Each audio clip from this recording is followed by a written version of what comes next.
Hey guys, welcome back. Welcome back to Sports Tea. I hope that everyone's had a great Wednesday. There is lots to discuss in the sports world, but before we get into it, you know the drill. Please like the video and subscribe to the channel if you haven't done so already.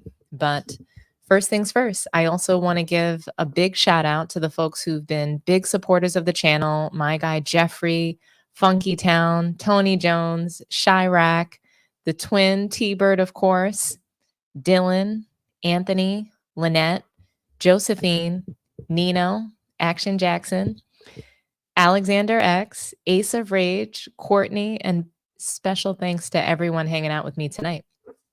Let's see who's in here tonight. I know I already saw It's Not That Serious. Where are you? Hold on. I don't know why I can't see my comments. Uh-oh. Oh, here they go. Okay. Jeffrey, what's going on? Christian Woods. Oh, snap. I see the format. Shout out to the format. That's my guy, Bruce. It's okay if you don't make it through. I know you're an old man over there on the East Coast. What's going on, Young? Welcome in. I hope everybody's having a good night so far. What is it, like midnight over there on the East Coast? Hey, Miguel, how you doing? T-Bert the twin. Okay, well, as you guys can see from the lineup, I'm going to talk about the WNBA. I'm going to get into that recap of Game 5, Connecticut Sun versus Minnesota Lynx. That was such a great game. I loved it. Shout out to Trayvon Jash. I haven't seen you much, but I know you were in the last show, I think. So welcome in. Kedrian Hardy, what's up? Nice to see you. I'm also going to talk about John Morant and the Starting Five documentary. I don't know if you guys have seen it, but it's pretty interesting so far. And I am going to touch upon the Lakers preseason again. But yeah, let's kick it off. So just to get started, like I said, we're going to talk about the Game 5 of the semifinals, the match between Connecticut Sun and Minnesota Lynx. I would say that the game was decided in the first quarter, quite frankly. It seemed that the game just slipped through the Sun's hands, and it was pretty much done in that first quarter. The Sun, they already don't have enough offense, and their best player off the bench goes down with an ankle injury. Obviously, they didn't have a Dota on the floor either. So they had no depth. They had no bench, really. And you guys know that I love critiquing video with you guys, but I did notice that YouTube has been hating on me lately and blocking my videos. So I'm going to talk to you guys about what I saw and how the stats tell a story. And I usually don't get like in the weeds with stats, but I really enjoy dissecting games that way because statistics really do tell a story if you're looking at them the right way. A lot of people, they talk about stats, but they don't know what they really tie back to, what actions it ties back to. And it's disappointing oftentimes, and it's really annoying, quite frankly. So yeah, I'm going to pull them up for you.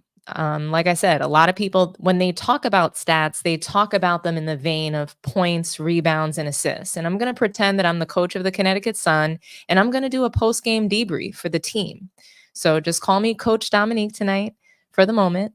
So let's talk about the overall box score.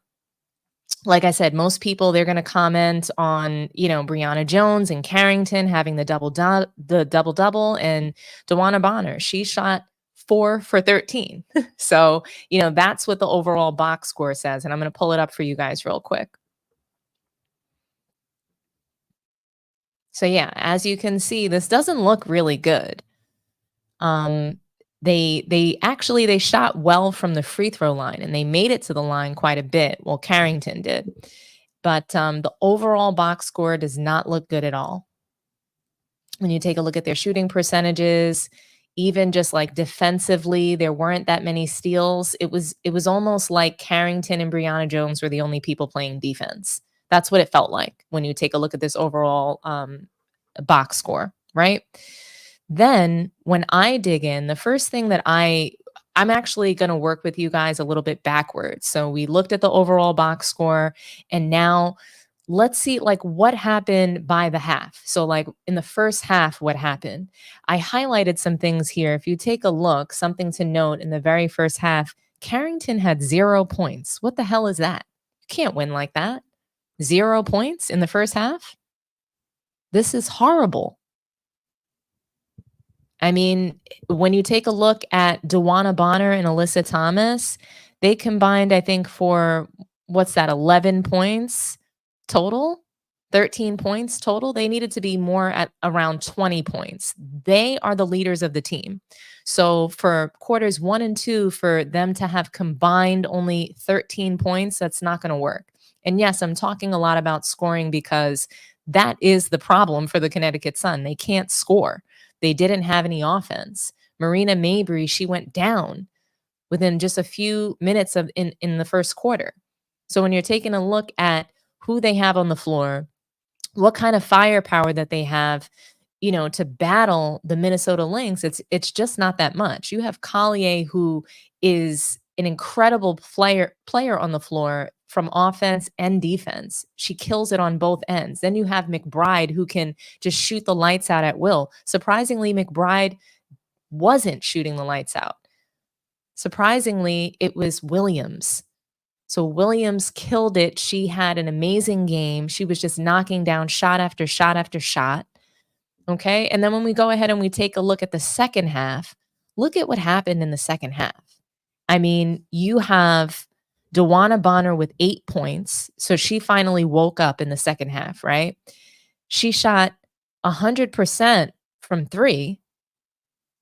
I'm sorry, I'm lying. She shot 100% from her free throws. So from the line, she was able to get to the line twice, or at least to shoot 2.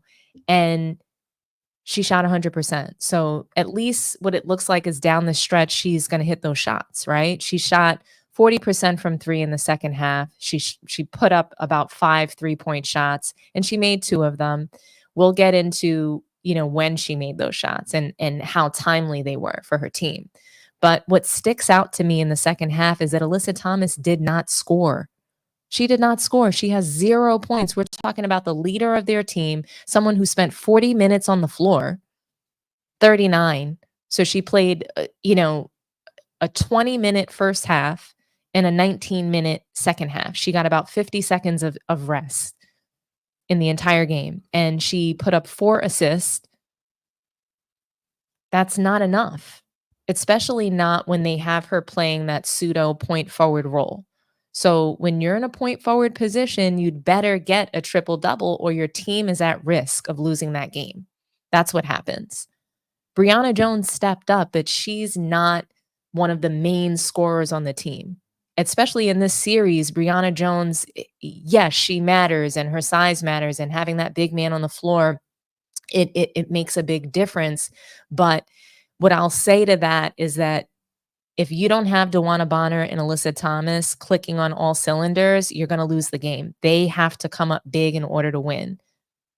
Another thing that I noticed was that Carrington, she put up 17 points in the second half after not scoring any points in the first half. Something that Carrington did that pissed me off is she had 6 turnovers. So yeah, she scored a double-double. She had 17 points. I think she had 12 rebounds or something like that.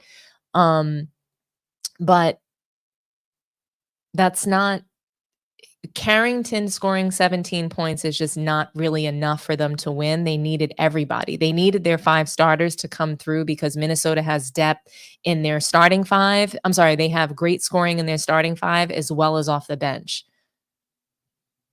Heidemann is very good. She's a very good guard, very tough.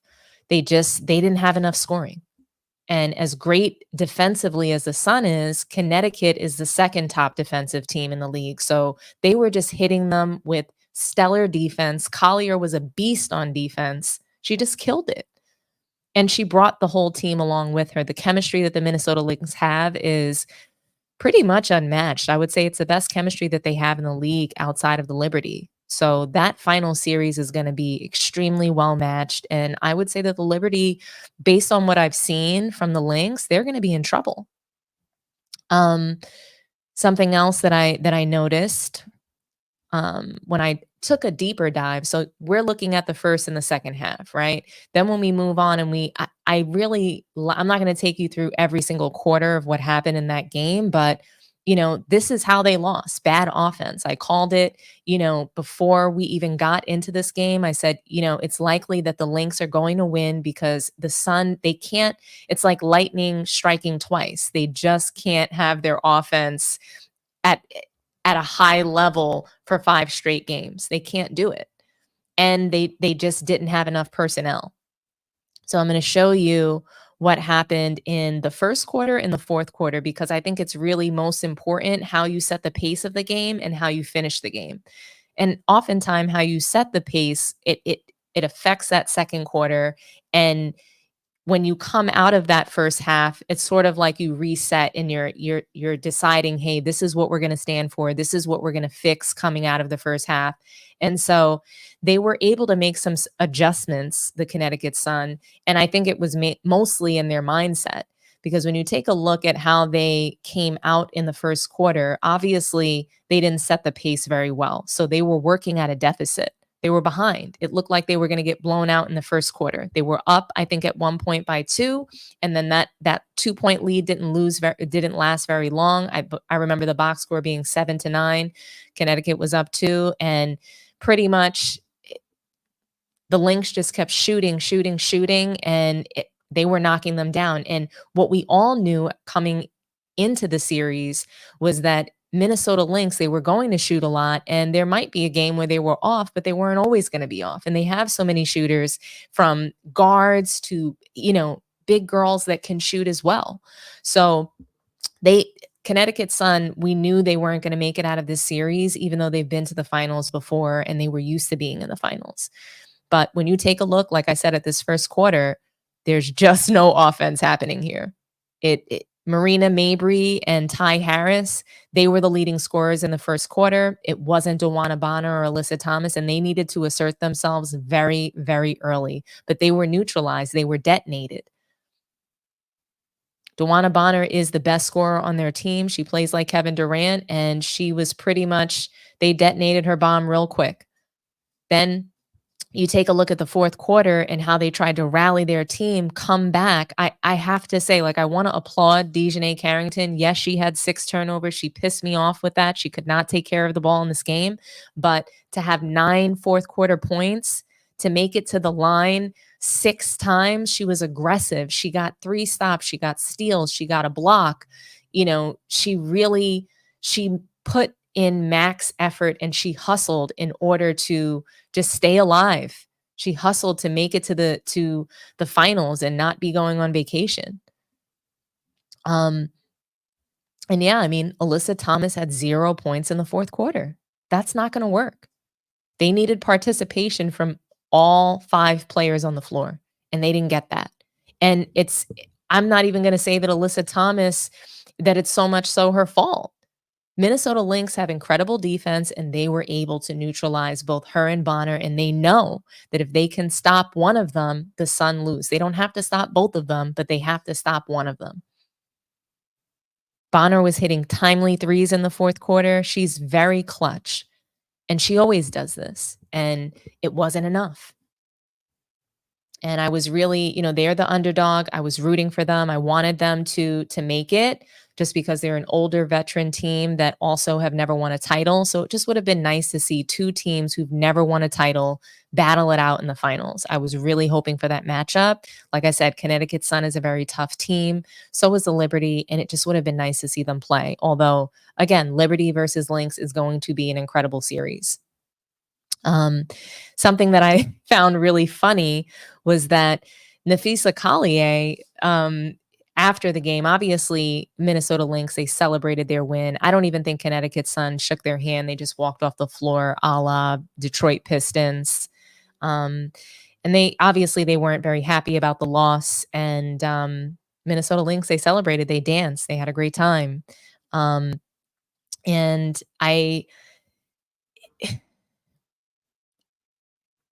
what are you going to do? You can't be upset that they didn't shake your hand or hug you after, but dollars to donuts, these ladies on both teams, they were probably out to dinner with each other. You know, the women, they're fierce competitors. They truly love to compete and they take it personally. They take it personally in game, and usually off court they're fine.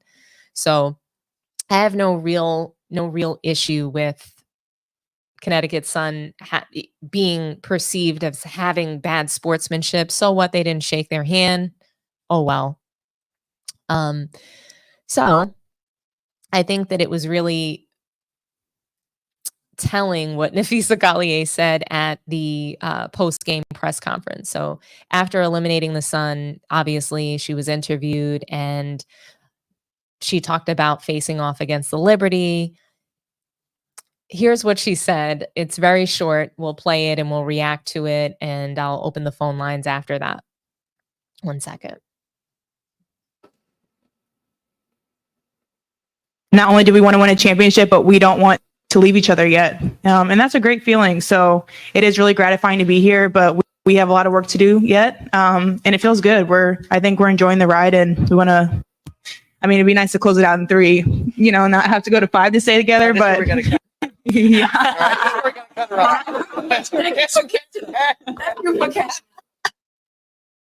Okay, so Nafisa Collier, she'd like to see a sweep. And I think in order for that to happen, she will need to average, I don't know, 30 points, 10 rebounds at least. The Liberty have depth as well. And I think this matchup will be great because each team has firepower and defense.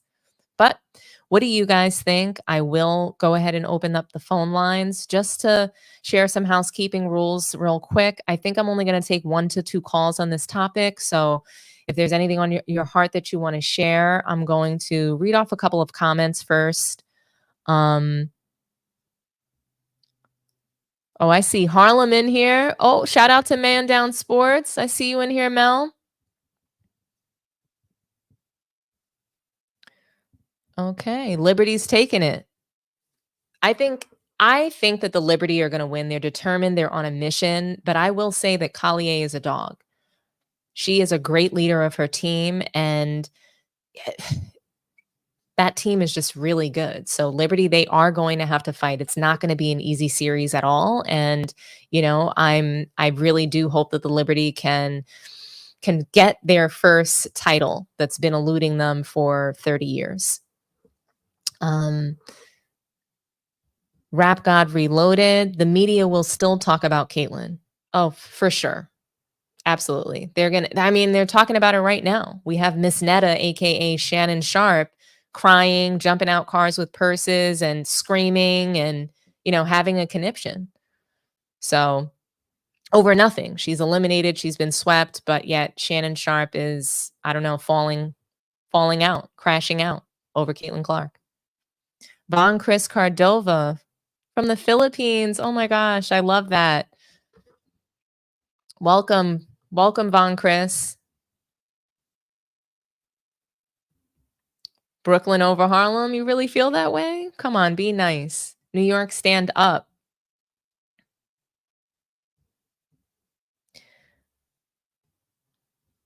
Harlem heavy. That's right. Harlem in the building. Okay, guys, I'm going to throw up the phone. I'm going to open up the phone lines, and if you feel like calling in, do so. Otherwise, we're going to move to the next topic. I think it's going to be a good one. And that's also going to be like not as long.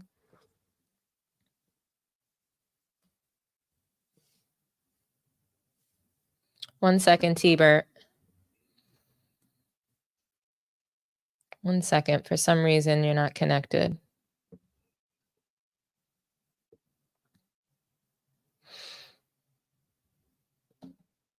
Hey, T-Bert, talk to me nice. Hey, what's going on, Dom? How you doing today? I'm doing well. It's a great Wednesday in San Francisco. What about you? How's Philly treating you today? It's cool. It's cool over here in Philly. All right, so look, I agree with your assessment of the game. I'm just going to expound a little bit more on it. I think the Suns, the first half, they just came out flat. They couldn't run their offense for some reason. It was just a blunder the first half. They was committing silly turnovers. I know. I think Carrington They had 3 in the first quarter. I was like, yeah, oh, I was going to throw up. and then not only her, but like that team as a whole, the first half, they had some unforced errors too, which is hard to recover from. Right. And then on top of that, they couldn't score as well. And that first half, I don't know what was going on with Carrington. I don't know. Like I don't know. She just didn't insert her dominance like she normally does. Now let's talk about the second half. Second half, the game turned around. It turned around a little bit, for the Suns. They did a lot better. But Alyssa Thomas, I'm not a fan. I don't know what she's doing. And she just seems she's so indecisive. She does not know what to do. They get her some good look deep into the paint.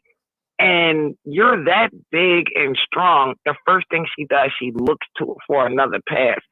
Like, because she can't shoot. She can't lift her arm above her shoulder. She has a severe injury that she needs surgery for that she's refusing to get. And it's frustrating for me to watch someone who literally can't physically play basketball at a high level. And she's still good. Agreed. Even with this injury, she's still doing things and she's making it work. And I think the point forward position, when she's in that role, it allows for her not to be in the position to score. So she's looking to pass. She's looking to get her teammates involved, but she can't lift. She can't lift her arm. Yeah, she hurt them. I believe that was the game. Now, I've seen her ball out before, but this game, she played like poop. Let's be for real. Sometimes you just gotta know when to sit your stars. And Stephanie White disappointed me. She played her for 40 minutes. It was just like Becky Hammon. It's like they become this invested soccer mom where they want to see like their child out there, and they're not giving. Right. She gave nothing. And something was going on with their team, because if you look at Carrington, her body language on some of the turnovers, even missed shots, her body language was off. So it shows me there was something going on behind the scenes, and maybe that's why they came out so flat. But I know Carrington, she can get a little hype and emotional, but that's normally towards the other team. This was towards her team, which goes to tell me that something is going on behind the scenes. Dewana Bronner, she played okay, right? But I think the coach, so Bronner stays outside and she camps behind the 3-point line a lot. I wish she could go in. I know she's older. I wish she can go inside just a little bit more because she's taller, but not necessarily going inside. Why can't they run? Why can't they run a play? A high pick for her to get open for, a 12-foot midi. She'll knock that down all day long with ease. They should be running the offense through her. They should have been running the offense through her. She should have, she can play that point forward role too. So I don't understand why she wasn't just bringing the ball down and taking over the game, because she can do that. And she does a great job of that. So Stephanie White, for me, and I think she's a brilliant coach, I think that she didn't coach very well. Reeve outcoached her. I think she got outcoached.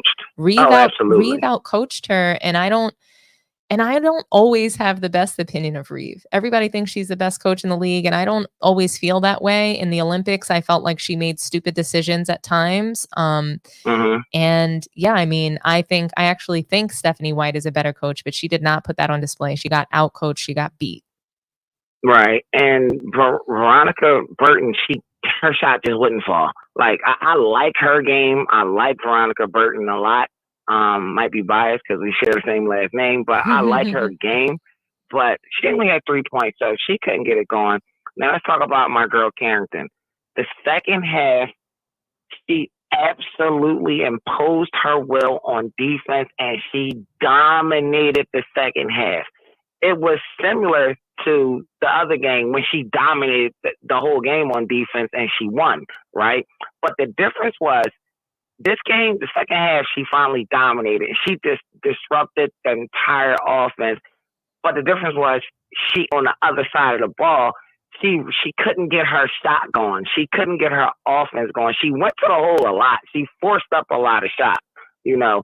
But, you know, I love my girl Carrington. I do film studies and breakdowns on her. To me, hands down, defensive player of the year. And right now, even though she's young and I've been watching the W for a long time, she's absolutely top 10 defender all time in the league if she keeps this up. The last thing I'm going to say about the Sun is here's the fix that I see. Mm-hmm. We don't know what's going to happen with, you know, the husband and wife duo. So let's just assume they're back, right? Let's just assume they're back. Yeah. Even though I think one of them probably needs to go. I think they're still going to be in the same position. Here's the fix. They are desperately in need of an ISO scorer. They need an ISO scorer who can get timely buckets at critical times. I mean, that was DeWanna Bonner. They're not running the play for her, like you said. They don't run to her. But they should be. They should be. She's the person that hits timely shots for them in the fourth quarter. She's the only one.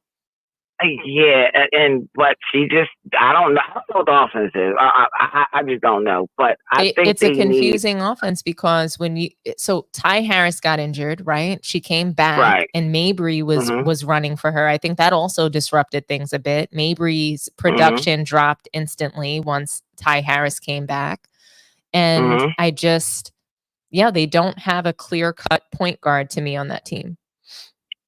Ty Harris, for next season, we're going to have to see her. I think go she to should the be next level. I think she should be traded. I would trade her. I would get somebody else. She has potential. Like, she shows some potential and some flashes. We just got to, for her to stay on that team, she has to make that leap. For me, to the it's next either level her, next year. It's her or Alyssa Thomas. One of them has to go because it's confusing offense. Oh, I say Alyssa Thomas go all day long. All day long. But then who's their enforcer defensively? Adota? And that's what I was getting to next. Alyssa Thomas goes, and then they need to grab an athletic big. So if they can get an ISO scorer and an athletic big, I think they're good to go. I'm here for it. And I think they do need to rely on Nelson Adota a little bit more as well. Because she's good. Absolutely. Let's real quick move to the Lynx game. Yeah. Really the question is will the Lynx be able to sweep the Liberty? What do you think?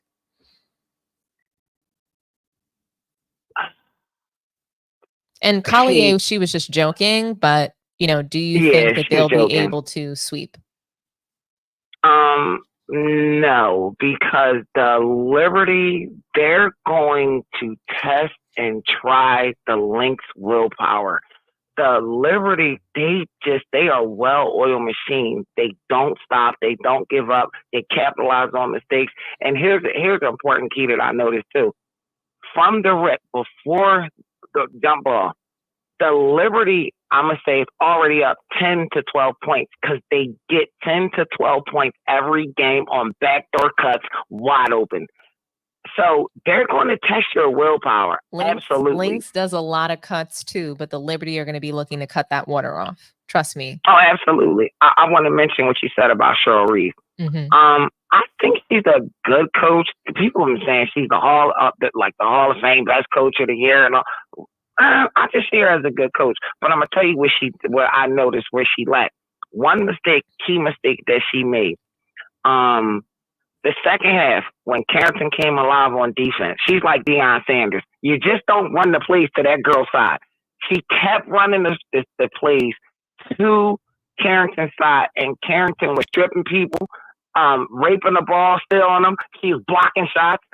Hello, you're the greatest coach of all time. Don't you know to stay away from Deion Sanders? You just don't throw to his side. Don't run the offense on Carrington's side. And they finally stopped doing it, and then they stretched the league wide out, the league wide open. Courtney Williams, oh my God, that girl was balling. 24 points, and correct me if I'm wrong, because I don't have stats in front of me. I thought she shot 100% from the 3-point line. She's a midi queen. I think she did. I didn't talk about their stats because really I just wanted to get into how Connecticut Sun lost that game, Right. That girl balled out. She played like MVP level. Heidemann is she's talented. She got the ball on the string. She makes good reads. She's a lefty. She got the floater. She got the three. She got the crossover behind the back. She played a critical position for those backup point guard moments. And at the end of the game, they actually ran Heidemann and Courtney on the court at the same time. That's just blow by city. They're going to just blow by everybody. Right. Heidemann is balling. I ain't going to talk about Nafisa because we know she's just like second GOAT right now in the league. Mm-hmm. But the X Factor, this is the X Factor right here between the Lynx and the Liberty. Kayla McBride. If Kayla McBride she had 19 this last game. If she can hit that 19-21 level, oh, that's going to be a problem. And then if Kayla McBride plays like that, I think they have a really good chance to actually upset the Liberty. They do have a really good chance to, and I don't know that it's an upset. Liberty have never won anything. They never have won a title, so they're almost expected to lose. New York teams have been serial losers for like the past 20 years. So, I'm rooting for them. I'm rooting for the Lynx. I don't like the Liberty. I want the Lynx to win. I'm in love with Collier's game. I want the Lynx to win. I'm in love with Collier's game too. And if they win this title, I'm very happy for her. She deserves it. She played her ass off this entire season. And really, she should have gotten some more MVP votes. I get it. Asia being unanimous MVP was historical for her and really a great accomplishment. But I think that Collier was deserving of some more first place votes. Absolutely. Let me ask you a question now. Mm-hmm. In my opinion, the Lynx are playing with one Hall of Famer, Collier. How many Hall of Famers do you think, future Hall of Famers, do you think the Liberty is playing with right now? So I've mentioned this before. I think they're playing with 3 Hall of Famers potentially. So exactly. Jonquel Jones is a former MVP. Brianna Jones, reigning MVP from last year.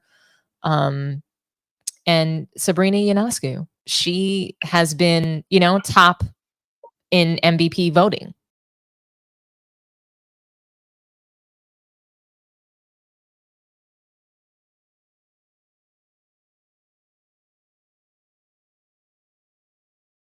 Back. Sorry about that. But yeah, I mean, I definitely think that Liberty should win. Liberty should win this series, but when you play very well as a team and when you can push pace, so honestly, pace is what's going to make the difference in this game. So if Lynx can be faster than the Liberty and hit shots, that's going to help them a lot. But if they are pushing the pace and turning over the ball or pushing pace, it always creates more possessions, right? So there's only going to be it's a gift and a curse. So if you can run fast and the other team is slow, that's going to help you, but not if the other team is also able to push pace or get some stops and score in transition. So that's what's going to hurt them. I'm going to let you get to another caller. I'm going to leave you with this. I'm going to give you pros on both sides. The advantage New York has, I think New York Liberty runs the best offense in the league. It's crisp and it's sharp. And I hate to mention his name. It looks like Gino Ariana's offense. I just, because I don't like UConn. But their offense is just the best. It's really hard to stop. Blondetto is a good coach, and she comes from that, that cloth.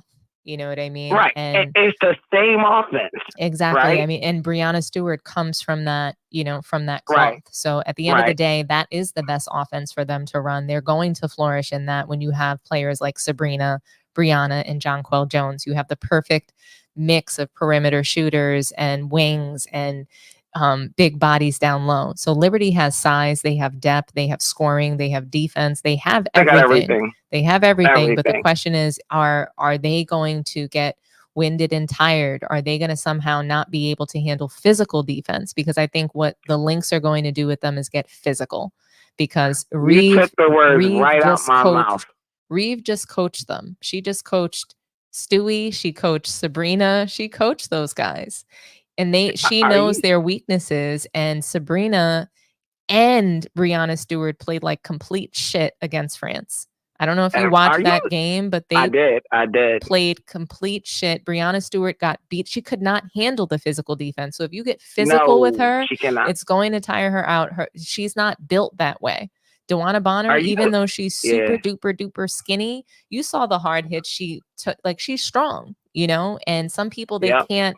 They don't play very well with physical defense. And we watched Breanna Stewart look pedestrian and just disappear against France in the Paris Olympics. And it was embarrassing. And so did Sabrina. She was unplayable. She was benched a lot. Absolutely. And you know what? I swear you're looking at my cheat sheet in front of me right now, because my next thing I was going to say was the Lynx, the pro for the Lynx. They right now, they're the only team, like it's only 2 teams left. They have the best defense, a physical defense, and their defense is just way better. If they can get physical and get in Stewie's head and get in her body, I've seen Stewie get taken out of games, right? Just off of physicality. And what makes it easier to take Stewie out of her game, you get physical and brutal with her. They don't run the offense through Stewie. She don't get like 30 attempts a game. So Liberty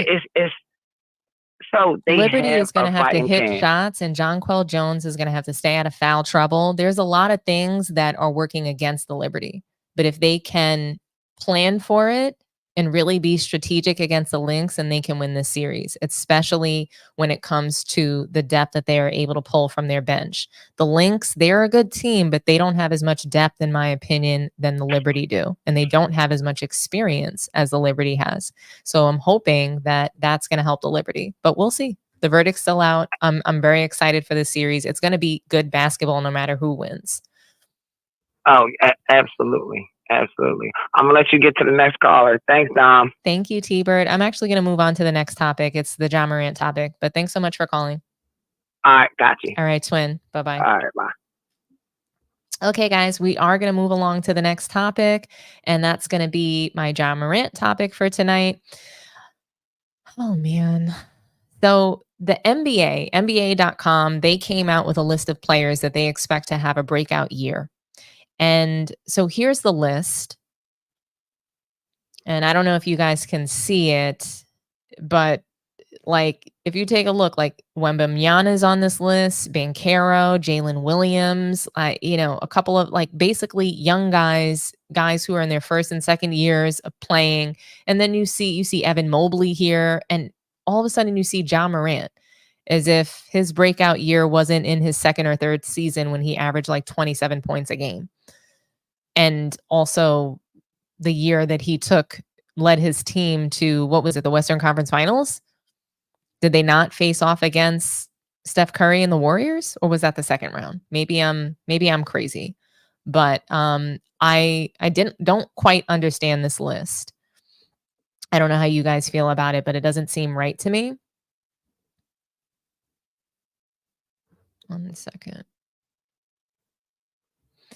So, I mean, he's accomplished way more than the players that are on that list. I don't quite understand why he would be on the list of players that he has a 10% chance of having a breakout year. I would say he has a 0% chance of having a breakout year next year. He's accomplished more than these guys. It's just, it doesn't add up to me. It makes zero sense. Breakout year refers to a season in which a player has significantly improved their performance, right? They're able to showcase their full potential and making a substantial impact on their team's success. This could involve increased scoring, better stats in various categories, earning more minutes on the floor, or simply just gaining some recognition, right? Through maybe all-star selections or certain awards, All-NBA, those kinds of things, right? A breakout year, it often marks the transition of a player from a role player or a promising talent to a key contributor or star in the league. Ja Morant's been a star since his second or third year. What are we talking about? This makes no sense. I can't stress this enough. And I know you guys are going to say, like, here she goes again with these theories, but I can't help but think that somehow the NBA is being a little funny. Last year, John Morant got in trouble. He was suspended for, playing with guns or toy guns, whatever you want to call it. Commissioner didn't like it, suspended him for, 25 games. Then he came back from suspension, balled, and then was injured pretty much right away. Very sad story. Wasn't good, right? It was just basically his whole last year in this league was just a waste. So for some reason, it just seems like the NBA is punishing John Morant. And it seems like they don't like his behavior from last season. It seems as though they're kind of shading him.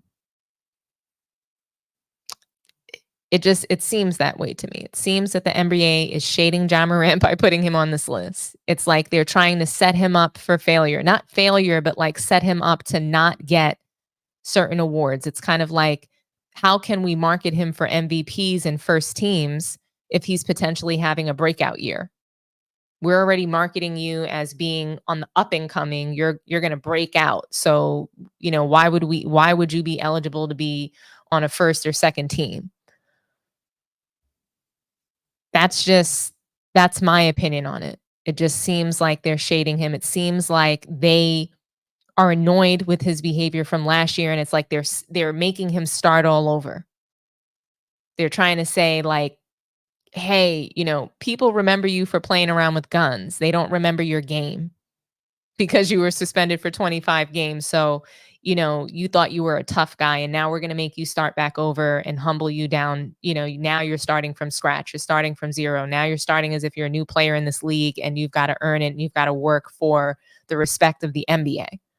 That's what it sounds like to me. But I know that that's kind of implying a lot just from a list, but I don't know how else to take that from someone who's been a star in the first option on their team and, just electrifying in the league.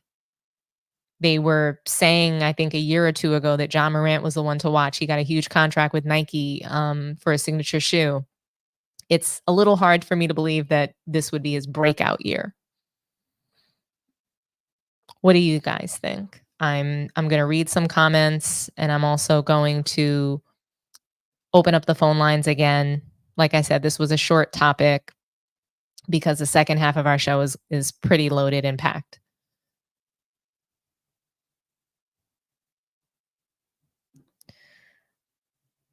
Do it. Shout out to you, Do It D. Wimby should have won Defensive Player of the Year, and John needs a shrink. I do, right? Like, what's up with the guns? You come from the suburbs. You didn't grow up in some project. So why are you playing around with guns? Get your life.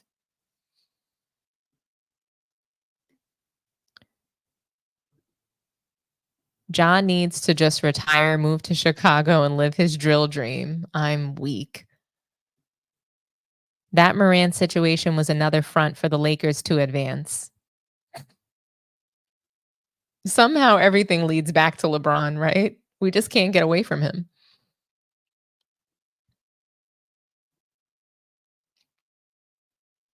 He still does finger gun celebrations. That's just him being defiant, right? Because he has all the money in the world, right? And the NBA, a boss that's kind of like over you, telling you what to do, he can't handle being told, hey, it might not be the best thing for you to be playing around with guns in public. Hey, there's kids looking up to you. Maybe you want to try to be a role model since you're representing a large number of brands here. But who knows? That's just me. Can't dial back the glaze for Ant Edwards, and Ja is still being Ja. Yes, but you can't put him on, like, he's not even on a most improved list. They're putting him like on a list that is nothing.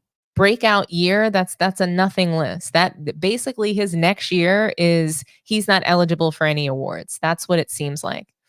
He's going to have to ball out of his mind and force the league to recognize him. But something tells me they're not going to, because they don't want to be represented by someone who's toting guns and, still being defiant, doing things like this. Nobody, they're going to move away from him. That's what it sounds like. Ant basically replaced Ja and took the spotlight from him. What's really interesting is that I feel like, yes, Anthony Edwards ascended, but I still think that he would have, even if Ja Morant was playing last year.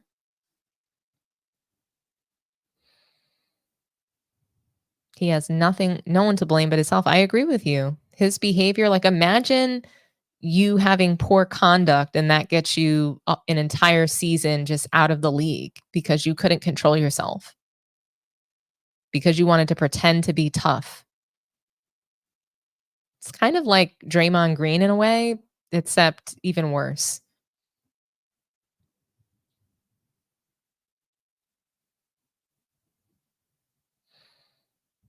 Bang, bang.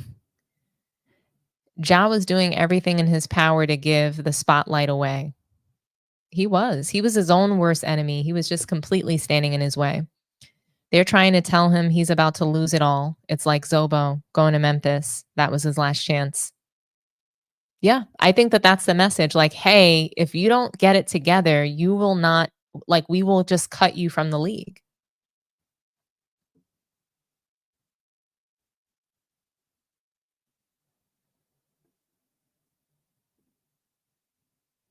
Facts, T-Bert. He's very goofy.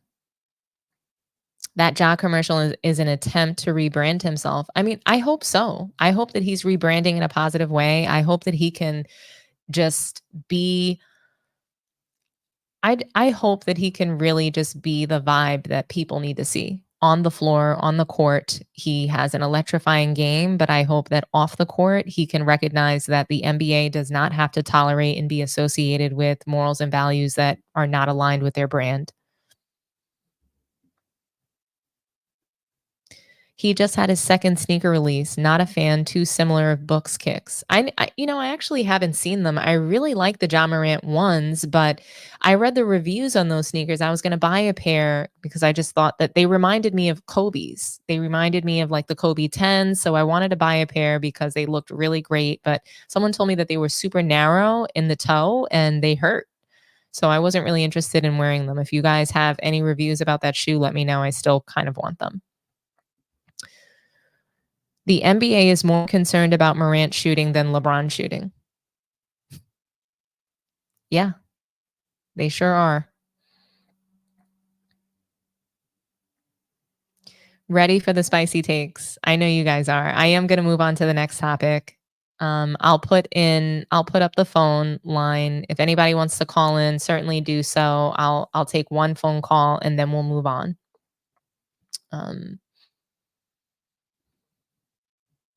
But yeah, we're going to talk about LeBron. We're going to talk about the Starting Five documentary that I've seen. So I saw the first 2 episodes so far, really more like 1.5. But it was definitely, the first episode is loaded. People are already talking about it online. There's sound bites from it. There's like Twitter posts and all these kinds of things. I didn't think that I was going to watch this at all, but it just kept popping up on my Netflix. So we have a caller from California, Alexander. Talk to me nice, Alexander. Hey, good evening. How you doing? I'm so good. How are you? I'm doing good. I want to talk about Ja for a bit. I caught you right when you opened the line for him. Yes, yeah, let's do all it. right. I believe Ja was a superstar before all the antics happened, and he quickly just was defiant for no reason with big contracts, big endorsements. He has some of the dunks of the decade. I know. And the way he gets up and wrenches that thing all the way back, but it's just whoa. And he's clutch. He's aggressive, and I love his game. He attacks the paint. I believe he's tops in the league and points in the paint.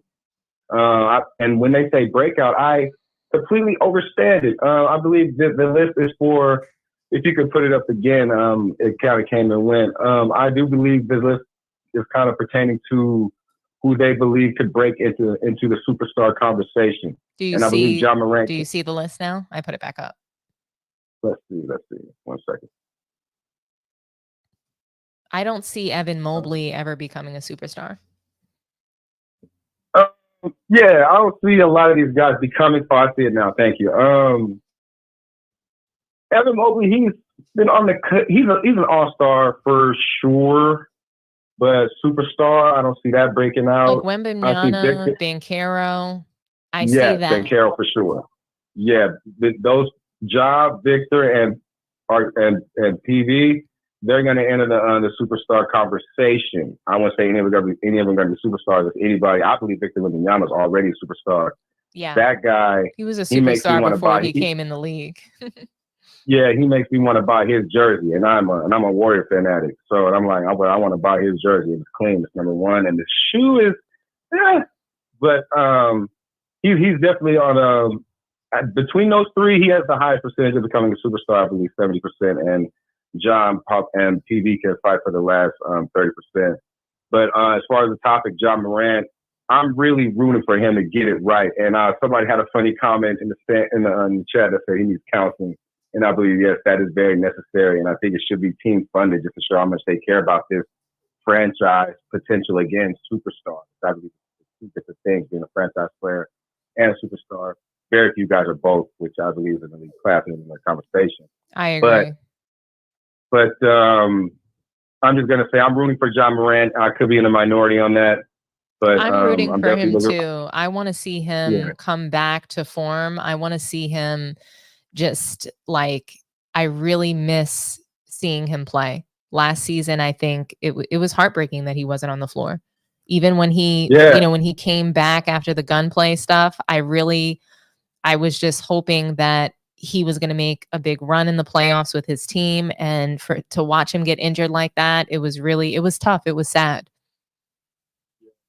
And on a serious note, they're an elite team when he's on the court. Like they've been 2 seed. They beat the Warriors in the play-in a few times. And I just believe that they're a team to look out for. With a good coach too. I forget his name. He's bald with a beard. Yeah, I think he's a better coach than the Timberwolves coach. Yeah. So I think he's much better than, I forget the guy's name, but he seems super inexperienced. He had horrible coaching adjustments and substitution patterns. So I like the Grizzlies coach, and I like their team. I just hope that they still have, that they still have the energy, the motivation to get out there and win. Because when you have a superstar that's behaving like that, it's very hard for you to come back and rally, the team. They don't respect what you've done. You know what I mean? Right. So I'm curious to see what's going to happen. I like their roster this year. I like Marcus Smart. They have a sort of a gritty team that what they had before the job stuff with Dylan Brooks. I love that team. Yeah. And the Knicks are actually they're vying for Marcus Dunn. I call him Marcus Dunn, but they apparently they want Marcus Smart on their team, and they're trying to get him out from under the Grizzlies. Yeah, Marcus. I remember watching him in Oklahoma State while we're out on fans in college, man. Yeah. Marcus Dunn is a good man. Well, I just think he made really dumb decisions when he was with the Celtics. I didn't really like how he played all the time. Yeah, and he won Defensive Player of the Year with green hair, and I was like, him? Okay, all right, I guess. And he was Steph traded. lit his ass up. Yeah, Steph lit him up, and I was like, woo. There goes that conversation. And why didn't you get physical with him? I thought it was really interesting. Like, all you needed to do was get physical with Steph and put some pressure on him, and that would have slowed him down, and you couldn't slow him down at all. Yeah, as a Warrior fan, I dreaded that matchup. I dreaded the Bucks and I dreaded the Celtics because they could switch everything on the Warriors. When we went to the finals, I was like, bro, I got the Celtics to fit because I figured that Marcus Dunn would be more physical with Steph the entire series as a defensive player of the year. That's why I called him dumb. That's why I called him Marcus Dunn. Yeah, he cost him the series because Steph was getting off his ass the way I never thought he would. But hence to Steph's determination and his top 10 conversation as the year before losing the play to LeBron, he said, look out for us next year. And there was a big chuckle in the room. And I kind of laughed too. Yeah. 'Cause I was crushed after that loss, and for him to come back in the way he did, he got some breaks along the way. That Ja Morant tug on the knee was bizarre. With Jordan, I think was it Jordan Poole that tugged on Ja Morant's knee? I think it was. Yep. Yeah, and I was like, Yep. hey, And it he was can't be off that. it was a weird foul too. And I was What? shocked that he was out because of that. I'm like, really? What? And he's Yeah, taking like, hard hits, hard falls, and I'm just like, really? That got you? I almost felt like, not that I didn't believe him, but that like he was relieved. You know, yeah, he was sometimes I think comfortable. players are relieved and they feel good he- about having to sit, because it's like, okay, there's no pressure for me to be out there and lead my team to a win. He was the Randy Brown when he got hurt, the first one out there to high five everybody. You know, like, this guy really got hurt. He ain't that hurt. Get out there. And then the playoffs that year was so bizarre. Luka upsets the Suns, and the Warriors have basically not a cakewalk, but for sure rise to the finals, because they're going to beat a Luka one-man team without Brunson. But case in point, Ja Morant, room for you, and great show, Sports Peak, Dominique. And we're going to Thanks keep so it much, rolling. Alexander.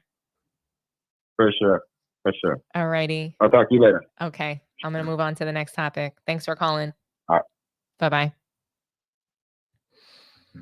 Okay, before I move on to the next topic, I see my guy Simply Ball Dropping, KSAP. Shout out to you, big dog. Guys, if you're not subscribed to Simply Ball Dropping, please head over there and subscribe to the channel. KSAP and the panel over there, they spit hot fire. Honestly, they do a really great job. They know their stuff. So if you want great content and just like a vibe, head over there and check them out as well. And I also just want to read our super chat from Paper Sack Brown. Salute Sports Tea, great content. Thank you so much. I really appreciate your support and your kind words. I hope you're having a good evening. Thanks for hanging out with me tonight. I'll read some more comments before we move on. Just more of LeBron with lying narratives. I can't stomach watching him. Yeah, honestly, it really is a lot of narratives, and we'd be up all night trying to break them down and figure them out. But I have some good sound bites for you guys. We'll listen, we'll react, we'll give our opinions, and and we'll try to unpack this show together. But like I said, I watched the first 2 episodes, and I'm trying to figure out, how do I want to cover the rest of this series? If I want to do it like 2 at a time, or if I just want to watch the whole thing and just pick out the best parts. But it's 10 episodes long, and so I'll go ahead and start getting into it. Did anybody else have any comments here that were notable? Ant Edwards is considered a fan favorite to be the face of the league, especially when the Wolves best the Nuggets last season. Absolutely. The way that he came in ready to kill everybody, the way he swept KD, the way that he, mopped the floor with Jokic and the Nuggets, and everybody thought they were going to lose that series versus the Nuggets. So I applaud them just for the work that they were able to do. Anthony Edwards, his mentality, and just basically just the kind of the culture that he's trying to drive and bring back to the NBA. It's special to me, and it's a little bit nostalgic, because we don't really hear players talking like that. And when you see him, there's like flashes and instances where you're like, is Michael Jordan living inside of this man? Um and it's really interesting, and he's made comments that I don't like or agree with, and in recent months, and that's been unfortunate, but his game is really great, and I'm looking forward to seeing what he's going to do next year. Okay, so we're going to move on to the LeBron topic. So this documentary on Netflix, it's called Starting Five. And this is basically our flagship topic for tonight. So the Starting Five Netflix documentary about LeBron, Jason Tatum, Ant-Man, Jimmy Butler, and Domantas Sabonis. It gives an overview of, like, just for me to give an overview of what the series is about. There's basically 10 episodes that provides a very weak glimpse of their personal lives over the past year. And I wouldn't say it's deeply personal, but I also wouldn't say it's about basketball per se. It's really narrative, storylines, things that the media are going to be talking about and really speculating on. And obviously it creates great content for us. So yeah, LeBron's storyline in particular, it's about him having more left in the tank and not retiring, essentially. Tatum's story, it's about him being able to capture the elusive title that he's been looking for. Jimmy Butler is just all about his weird emo vibes. Ant-Man and his maturity, and if he's mature enough to lead a team. And Sabonis, it's really just about him kind of providing an intimate look into his life, and I think we get to meet his wife and kid. So yeah, I watched the first 2 episodes where the audience is basically being introduced to the players. I'm going to play a few sound bites and we're going to react to it. But pretty much LeBron, he says some pretty I mean, let me just get straight into it. I'll play the first sound bite for you and we'll talk, okay? For the feeling. Oh wait, that wasn't the first one actually. We came into the season with Darvin Ham talking about wanting to keep LeBron on a minutes restriction, 28 to 32 minutes per game. Now that we have a highly balanced, skilled, athletic, younger team, those guys going to step up and do a lot of heavy lifting early. Yeah, you say hi, y'all. As soon as you go right here, he's throwing it here and it's right there. Misdirection shit. Again, get another fucking stop. Yeah, I know y'all got me on fucking old man time percentage of this shit. Play 8 minutes and shit. 2 shots in 8 minutes, you're just getting cardio. I hate this shit already. This shit's garbage. Y'all know I'm in better shape than everybody. His passion for winning is second to none. And I think the toughest part about it is he gets this, he's controlling the team, right? And the reality of it is, that's not true. But for him, it probably becomes very, very frustrating to be positioned as you have the control without actually having the control.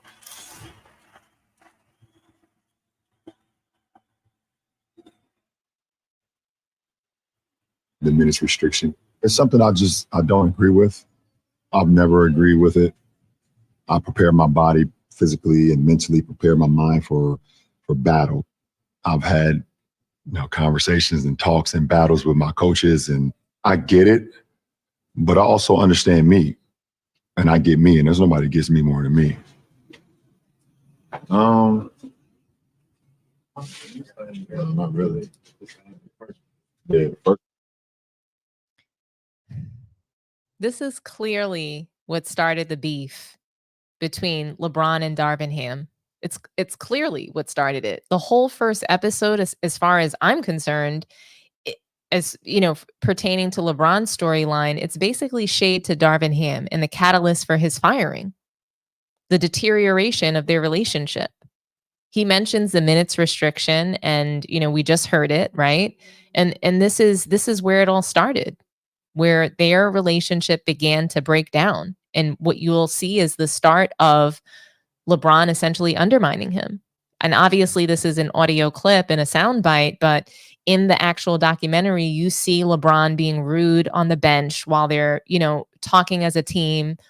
And he's not letting Darvin Ham talk. He's dominating the conversation and directing the team. So he's undermining him just even in that clip. He's pouting. He walks off. He's pouting. He's complaining about his 8 minutes restriction. This is in game.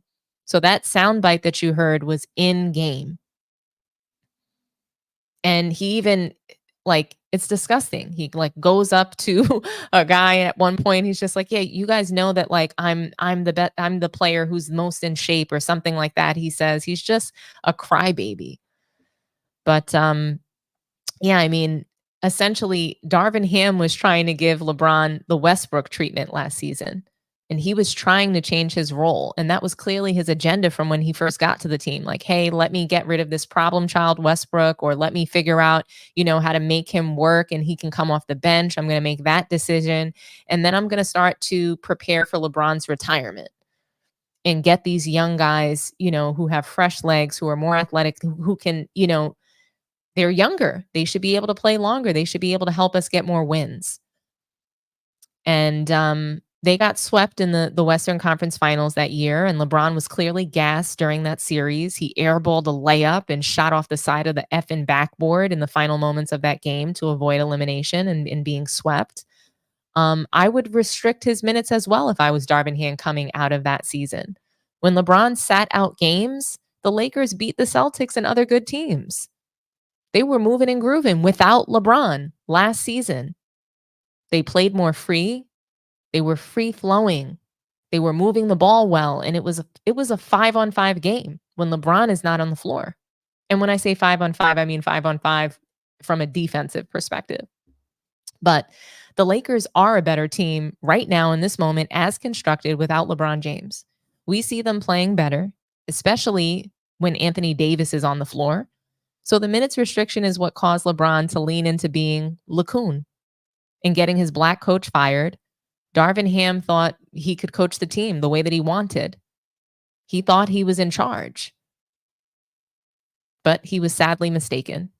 LeBron basically undermined him the whole season. You can see it in the docuseries. He's literally whining about the minutes restrictions, pouting, because that will affect his stats. You heard him, 2 shots in 8 minutes. It's always about LeBron and his stats. I'm in better shape than everyone. He sounds like a crybaby. No wonder his fans cry so much. It's just pathetic. I would never want to play alongside LeBron if I was a basketball player. I would never want to follow him. You remember Olivia Pope? Her team, they would say over a cliff for her. I can't imagine being over a cliff for LeBron. I can't imagine being in the trenches and in the weeds with him. I just can't. He would throw me to the wolves.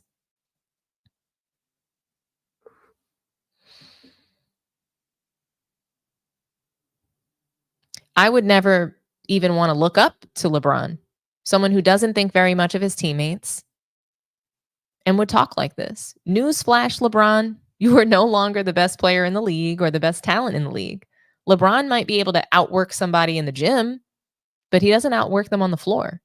He turns the ball over, blames his teammates, watches on defense, watches when it's time to rebound the ball unless it's a long rebound that's falling into his hands.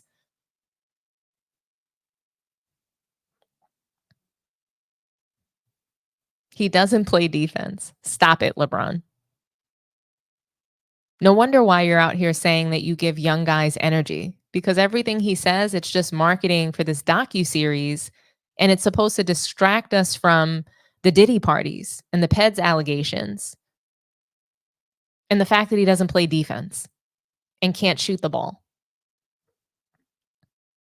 So there is another soundbite from LeBron that I'm going to play. And it's just more along the lines of, I'm the GOAT. I'm perfect. Me.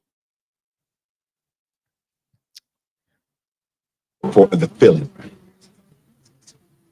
That first one, you like, shit. I was given the keys to a franchise at 18 years old. And then around about 19, 20, I realized I was the face of the NBA.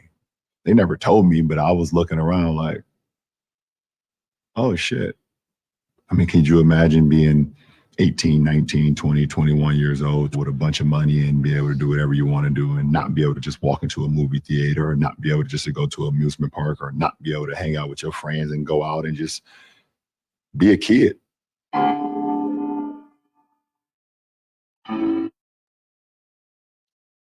Can you imagine talking like this about yourself? I have never heard an athlete talk like this about themselves before in my life. Mind you, when LeBron came into the league, let's think about who was there. Let's just think about it. We had Kobe Bryant, who was coming off of a three-peat. How dare you? You are the face of the league? Really, LeBron? Really?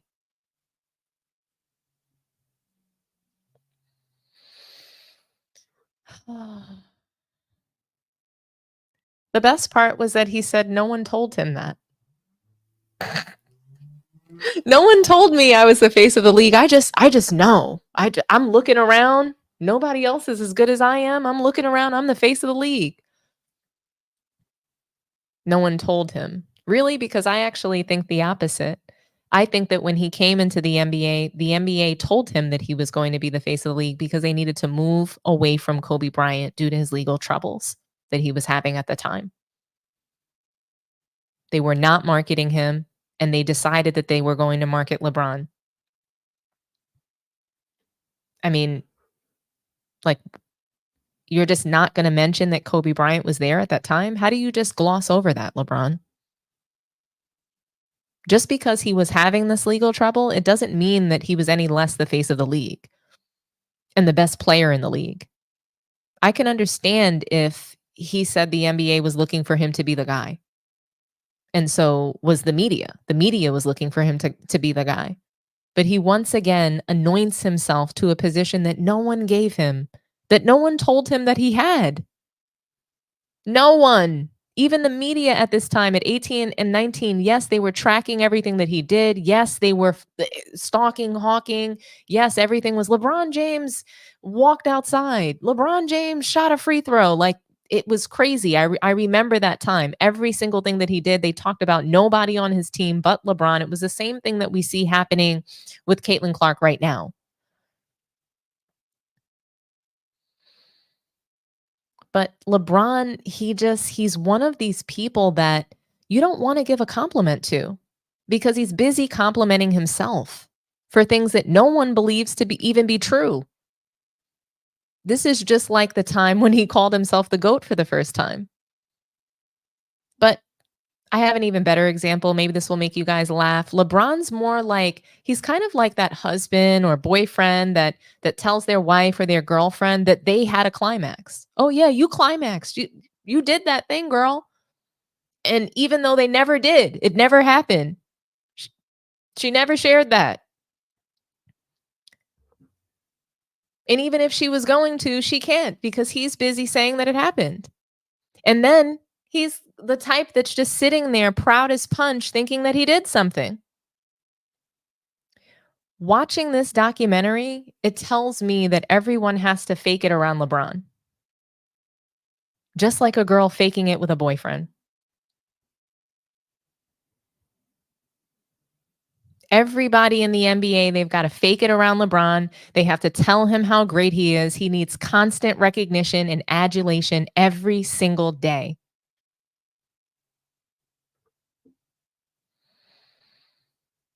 The whole first episode, as far as I'm concerned, it's just shade to Darvin Ham, as far as I'm concerned. And it's LeBron introducing himself as someone that can't retire because, you know, no one's as good as him.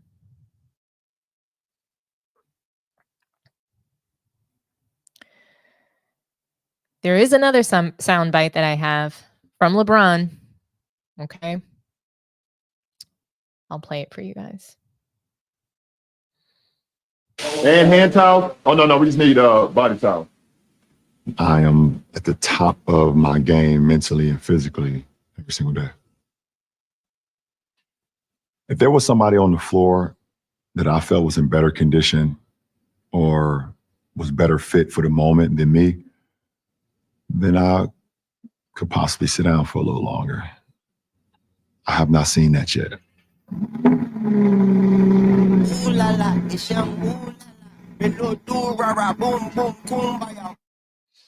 He hasn't seen that yet. He could sit down a little longer. He could give in to the minutes restriction if he, saw that his team was playing better without him? Because we've all seen that. We've all seen the team play better without LeBron. You haven't seen that yet. What, you haven't seen another perennial star in this league? There's nobody that you can pass the torch to and finally retire because we don't want to see this kind of basketball anymore. We don't need to see, fake Ken Griffey Jr.'s on the floor either. I don't want to see Bronny. Retire, please, LeBron, please. There are other stars in this league that we want to talk about. You're giving us great content. You're giving me soundbite after soundbite, and this is only the first episode. Goddamn. Goddamn. What are you guys in here saying in the comments? Let's check it out. I'm scared.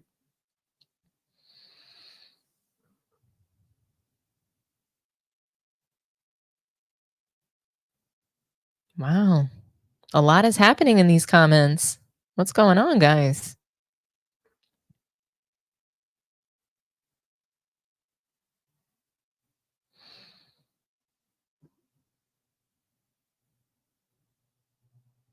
Wow, I gotta go back.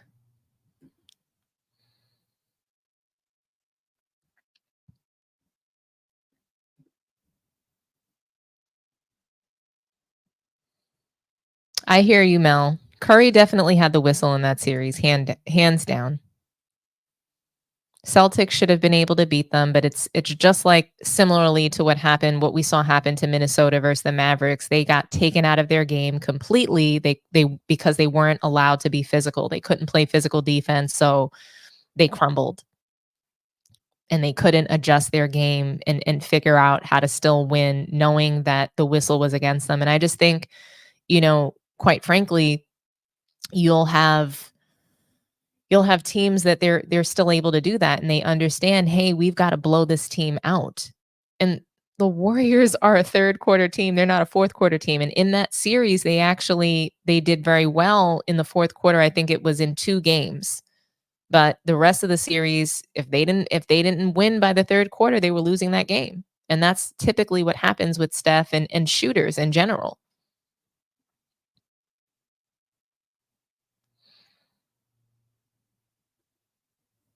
My favorite basketball moment was when Kuzma literally had to push LeBron to play defense. I mean, when we see players doing that, it's pathetic. It's embarrassing. I have secondhand embarrassment for them. And how can anybody really respect you if you're not playing defense?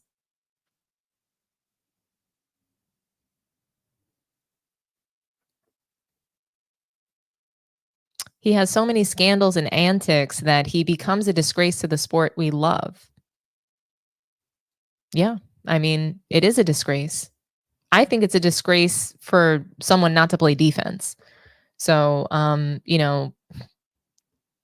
everything else is just, but as far as the game is concerned, he should be ashamed of himself for not playing defense.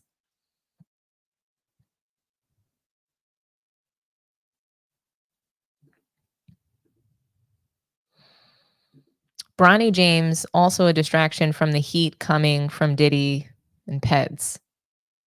Okay.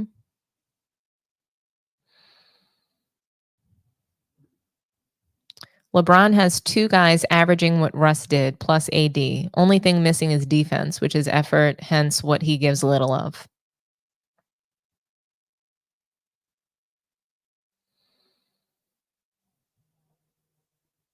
LeBron drinks too much Ciroc. Kobe was the face of the league. He's a liar. Absolutely. I agree. Like, Kobe Bryant was the face of the league, even with his legal trouble, even though the NBA was doing everything in their power to move away from him. Kobe Bryant's play was that great that they could not deny him.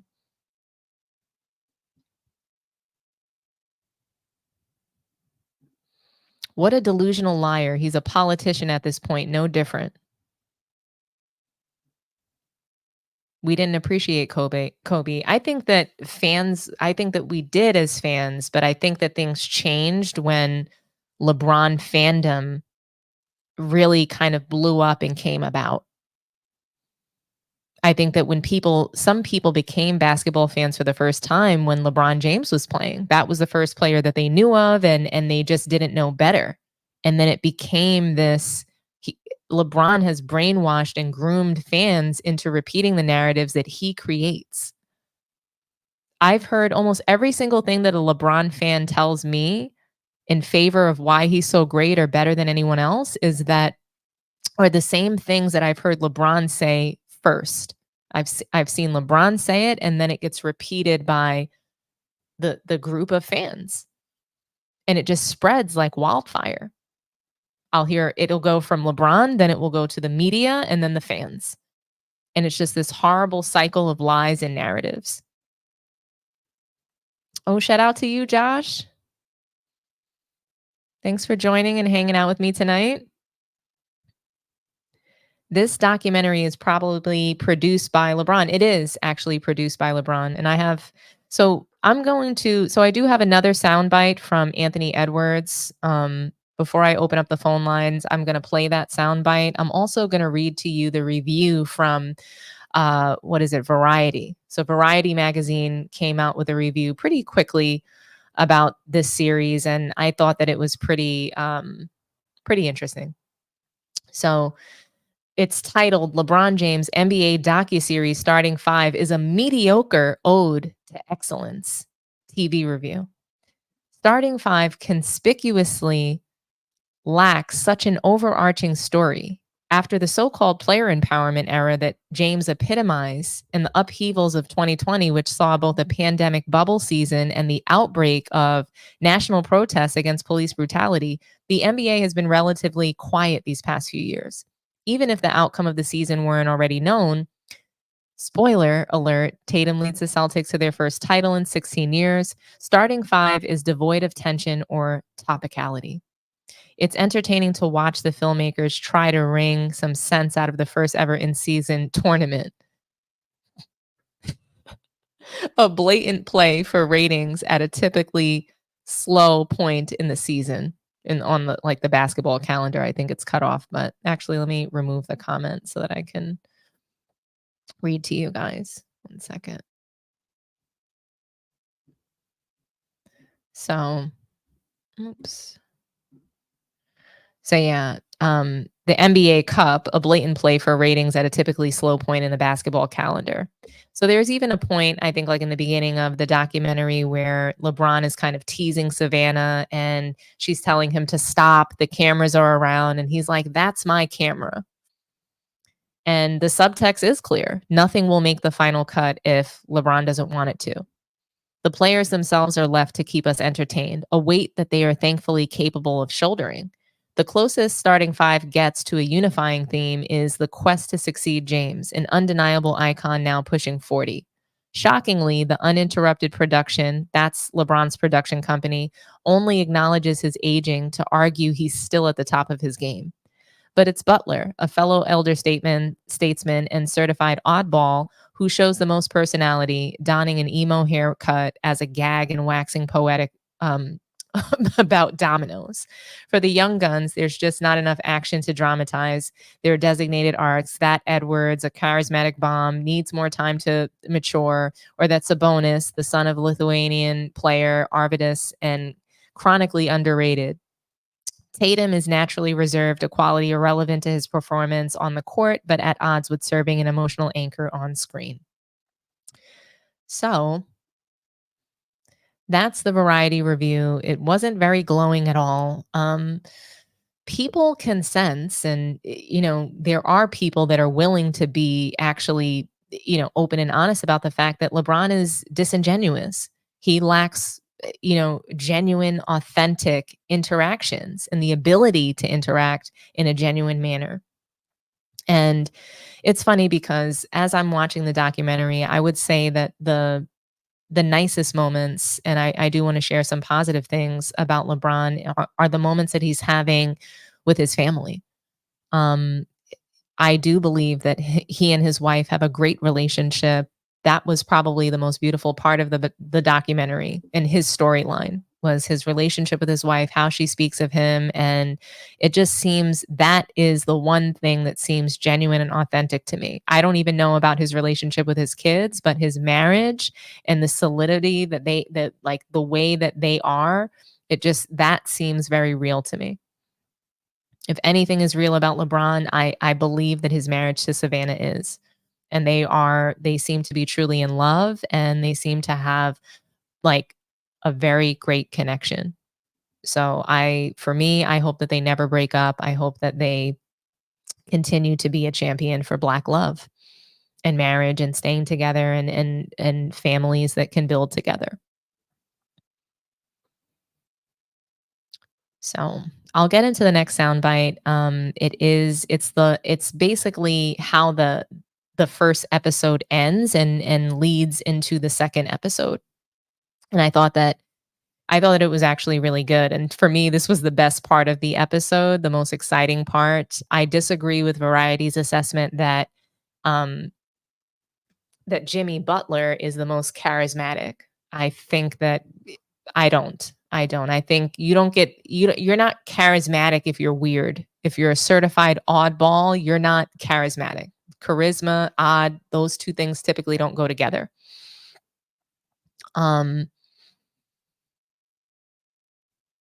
So I just want to address LeBron's last comment that he hasn't seen anyone more ready for the moment. Really? Anthony Davis is better down the stretch. I trust him with the ball. If the Lakers can get off LeBron's very large contract, then I believe that they can get a real number 1 or number 2 option to play alongside Anthony Davis. Imagine if KD was on the Lakers instead. That would be crazy. LeBron, sit your ass on the bench. I'd love to see him play 25 minutes max and let young guys play their game. Imagine what would happen with D'Angelo Russell and Austin Reeves if they were able to play their game. Darvin Ham, unfortunately, what he was trying to do is he was trying to coach to good or to great basketball. But the only thing that LeBron wants to play is Bron ball. That's all he knows, and it is a very sad story. So, like I said, the last player to be introduced to us is Ant-Man, and it is a very compelling opening remark that I absolutely loved. So let me play it for you guys now. I do not look up to anybody in the league right now, currently, not at all. Yeah, not the slightest. Yeah, I want to cook LeBron one-on-one. Like, who don't? If you say you don't, you don't want to compete.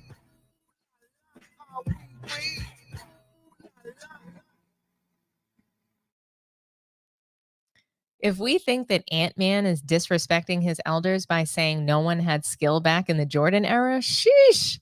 This statement is short, but it's loaded. He said he doesn't look up to anyone.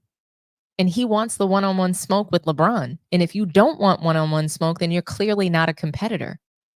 And specifically, if you don't want to cook LeBron, the person that's saying they're the best, then you're not a competitor. So there's finally a player that's bringing the competitive spirit that I'm looking to see back to the league. That, to me, this very behavior and statement, these are the kinds of things that help to drive a culture. It's not just about stats and staying relevant. It's about playing a game that you love and competing against guys that if they say that they're the best, you're going to want parts of them. I love it. Why would he look up to LeBron or KD for that matter? And he considers KD to be his GOAT. All they do is build super teams and get swept. What's the point of looking up to that? Ant-Man, he left Clutch Sports, and I wonder what was behind that. I can't find the reason. Was it maybe because he was being put in LeBron's shadow? Was it because Rich Paul's feeding him narratives and trying to make him kiss LeBron's ass? I'm wondering why. If anyone knows why Anthony Edwards left Clutch Sports, shout it out in the chat or call in and tell me, because I'm curious to know why. I really want to know why Anthony Edwards left Clutch. And, I doubt that if he was still a Clutch Sport athlete, that he would have said, I don't look up to anybody in the league. I think that statement would have been, but LeBron's the GOAT. I look up to LeBron. That whole thing.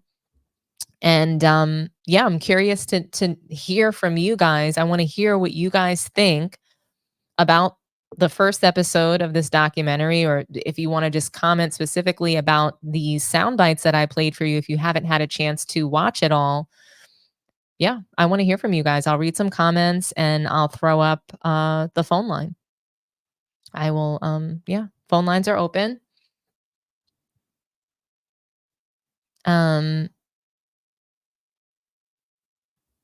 Let's see. I believe all 10 coaches that LaFraud scapegoated were trying to get team chemistry and wins. He only wants the headlights. Talk to me nice, T-Bert. Hey, what's up, Dom? Let's get it. You ready? I'm ready. Give it to me. All right. Let me start with some positives, right? Okay. Because I got a whole lot of non-positives. All right. LeBron, That's how I felt. he seemed... LeBron, you know, on your channel, you know, we try to be honest and open and non-biased as possible. We try to spit the truth as we see it, even though it's subjective, right? Right. So let's start with the positives. LeBron appears to be a really good family man, a good husband. You know, he just seems like a good son. He just seems like a good individual. He's very fun to be around, cool to hang around with. He's goofy. You know, he's hilarious. You know, he has a sense of humor. He appears to be down to earth, right? Mm-hmm. So, you know, it looks like a great provider. All right, enough glazing. Let's get to it now, right? Mm-hmm. All right, so the opening, it was LeBron being dressed up, getting his face painted on the Halloween, right?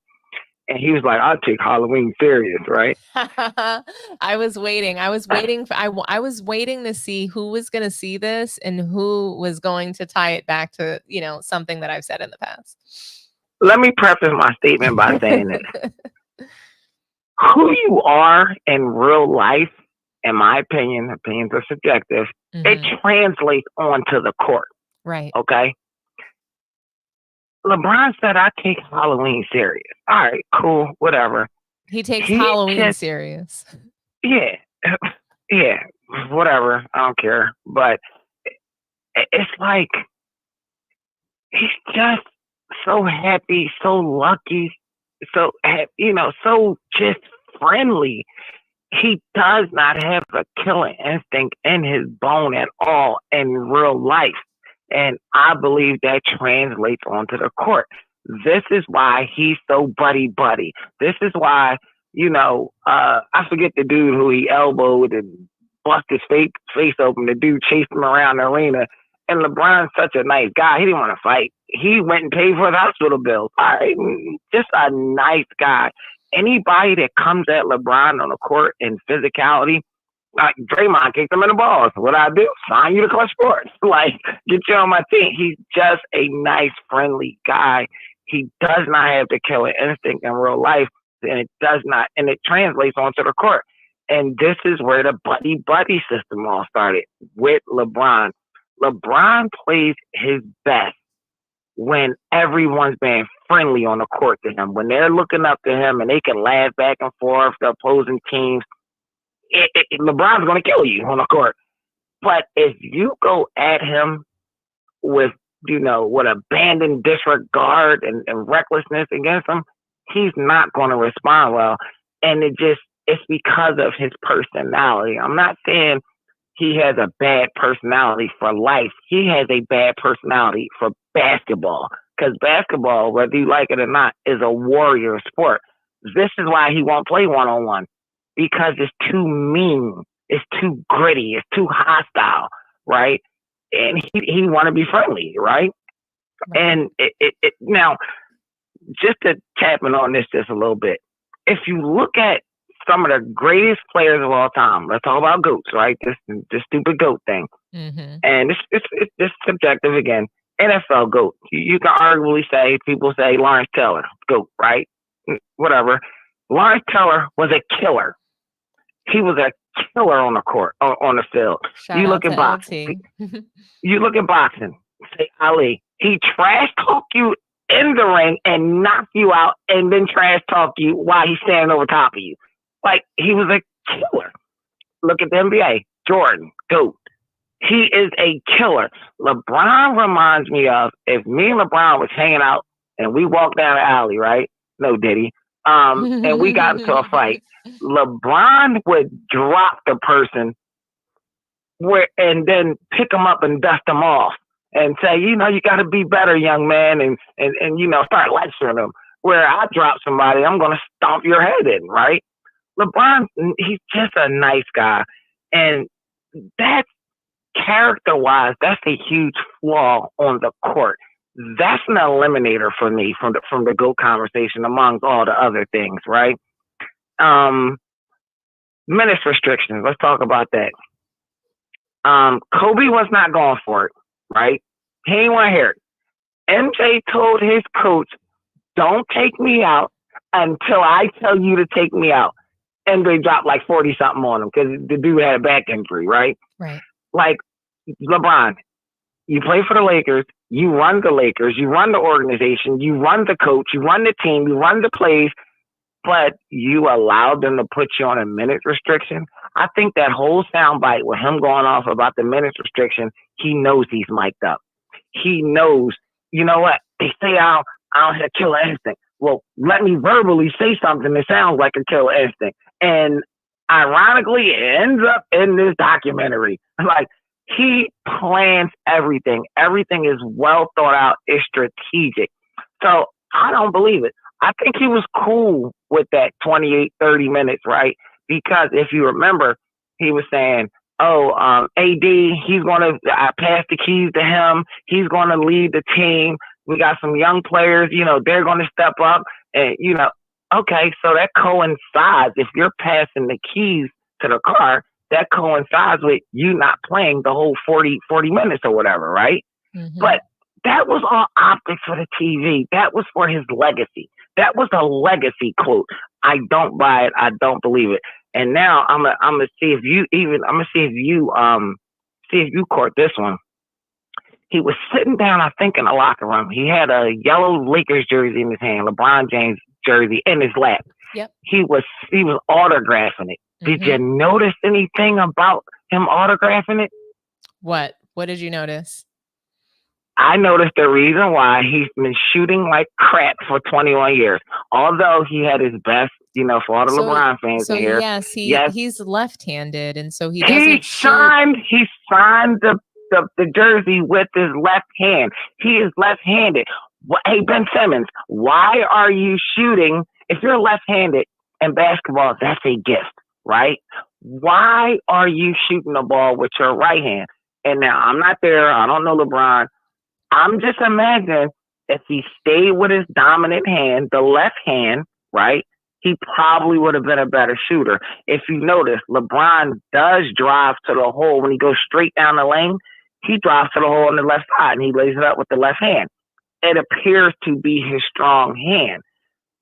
Why is he shooting jump shots with his right hand? That's why his jump shot, if you ever look at his jump shot, right? I think Mel said it the other day. Shout out to Man Down Sports. LeBron does not tuck his elbow in. His shooting form is erratic, is bulky, and is wide, and he has a jerk at the top of his release. It's maybe because it's his wrong hand he's shooting with. And I thought that was a telltale. That's why LeBron, for 20 whatever years, couldn't shoot. And I just wanted to say this because LeBron, lovers in the chat. All right, LeBron did have his best three-point shooting year, 40%. Okay, kudos. But it took him 21 years to get to that. 21 years, right? Give me a break. But why is he not shooting with his left hand? I don't get that. I can shed some light on that with you just from my own personal experience. So I'm ambidextrous as well. So I write with my left hand, but every single thing else that I do is with my right hand. So when I shoot with my right hand. When I throw, it's right hand. If I had to have a fight and punch, it's going to be my right hand. But what's great about that is that I can also go left. My left hand was never weak. So I can write with both with both hands. I can write with my left hand, I can write with my right hand, and I can shoot with my left hand. I can, I can go left, and it's a gift and a curse, but I will tell you that not using your left hand to shoot is not what makes you a bad shooter, and it's not what makes LeBron a bad shooter. He was a bad shooter because he was just too big. He's not a shooter. He really is supposed to be a power forward. His shoulders are just too big. And so when that's why his shooting form was always so poor, in my opinion. And he got better last season. And I believe that why he got better is because he was a little smaller. If you look, his arms are smaller. His shoulders are not as big as they were.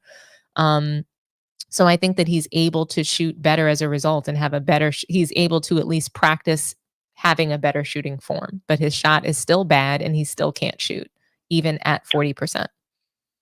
All right, let me retort that, right?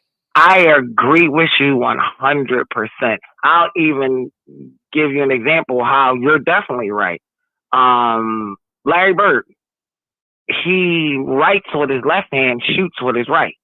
It's a right? a lot of people, a lot of left-handed people, because there was a stigma surrounding being left-handed. I used to get teased Right. by like my family members that I was left-handed, and I tried to train myself with my right hand, but naturally I always did everything else with my right hand. I don't know why. Even as a kid, when I played softball, every sport that I've ever played, my dominant side of my body was my right. And I think there was another point that you made, T-Bert, that I did want to talk about. What did you say? What did you mention before we were talking about LeBron shooting? You talked about something. Oh, it was the minutes restriction. I talked about the minutes restriction with Kobe and Mike. So I love what you said. I do think that LeBron had a problem with the minutes restriction. And the reason is because he can't score a lot. He can't get his stats if he's not playing 40 minutes in a game. At least he's got to play 40 minutes, 44 minutes. He'll play 48 minutes if he has to get to a triple double or 30 plus points. And it's all to pad the stat. It's all to widen the gap of, being the leading scorer. It's all to be able to say, hey, I'm in year 22. I'm still playing like this. I'm still the best on my team. He never planned to pass the torch to Anthony Davis. He never planned to have a minutes restriction. So I agree with you that whole bit was staged.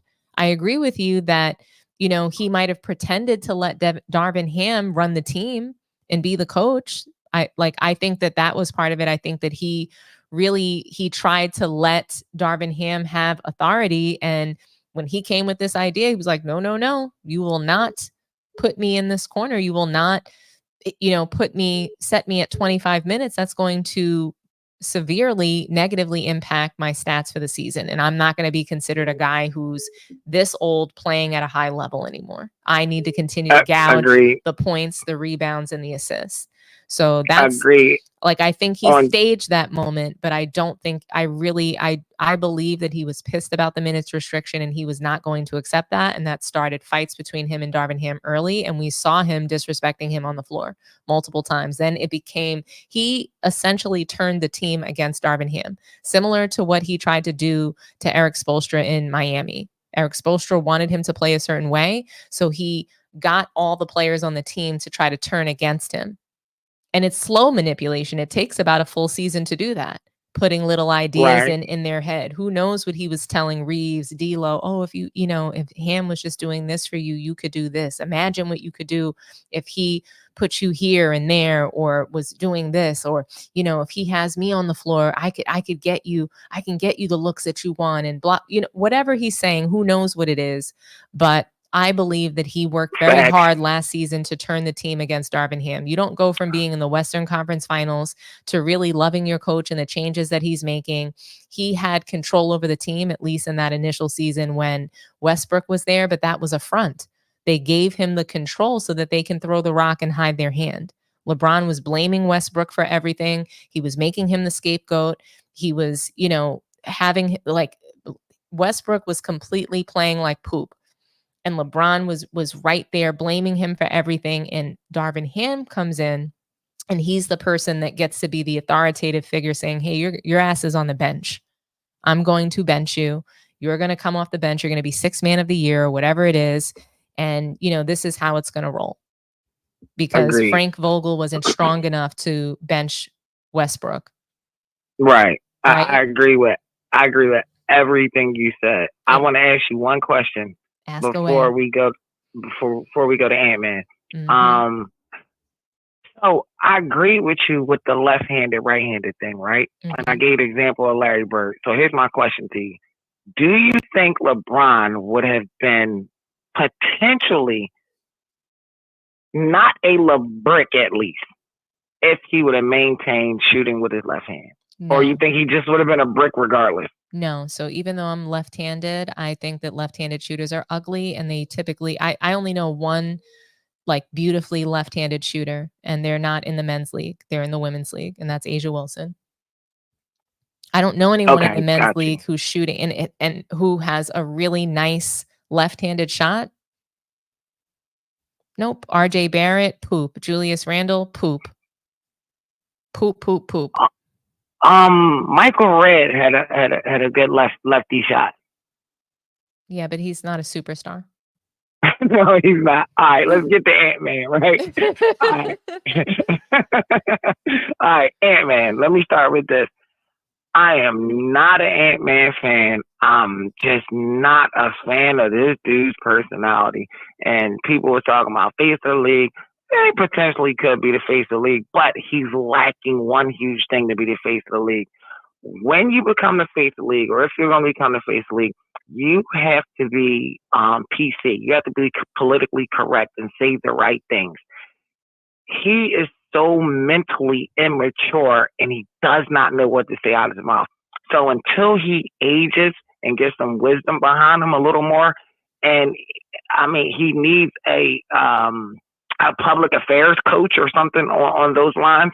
He needs something, because he makes blunderous statements to the media, which is a bad reflection on the NBA, right? So I think he could be the face of the league, but he has to mature some.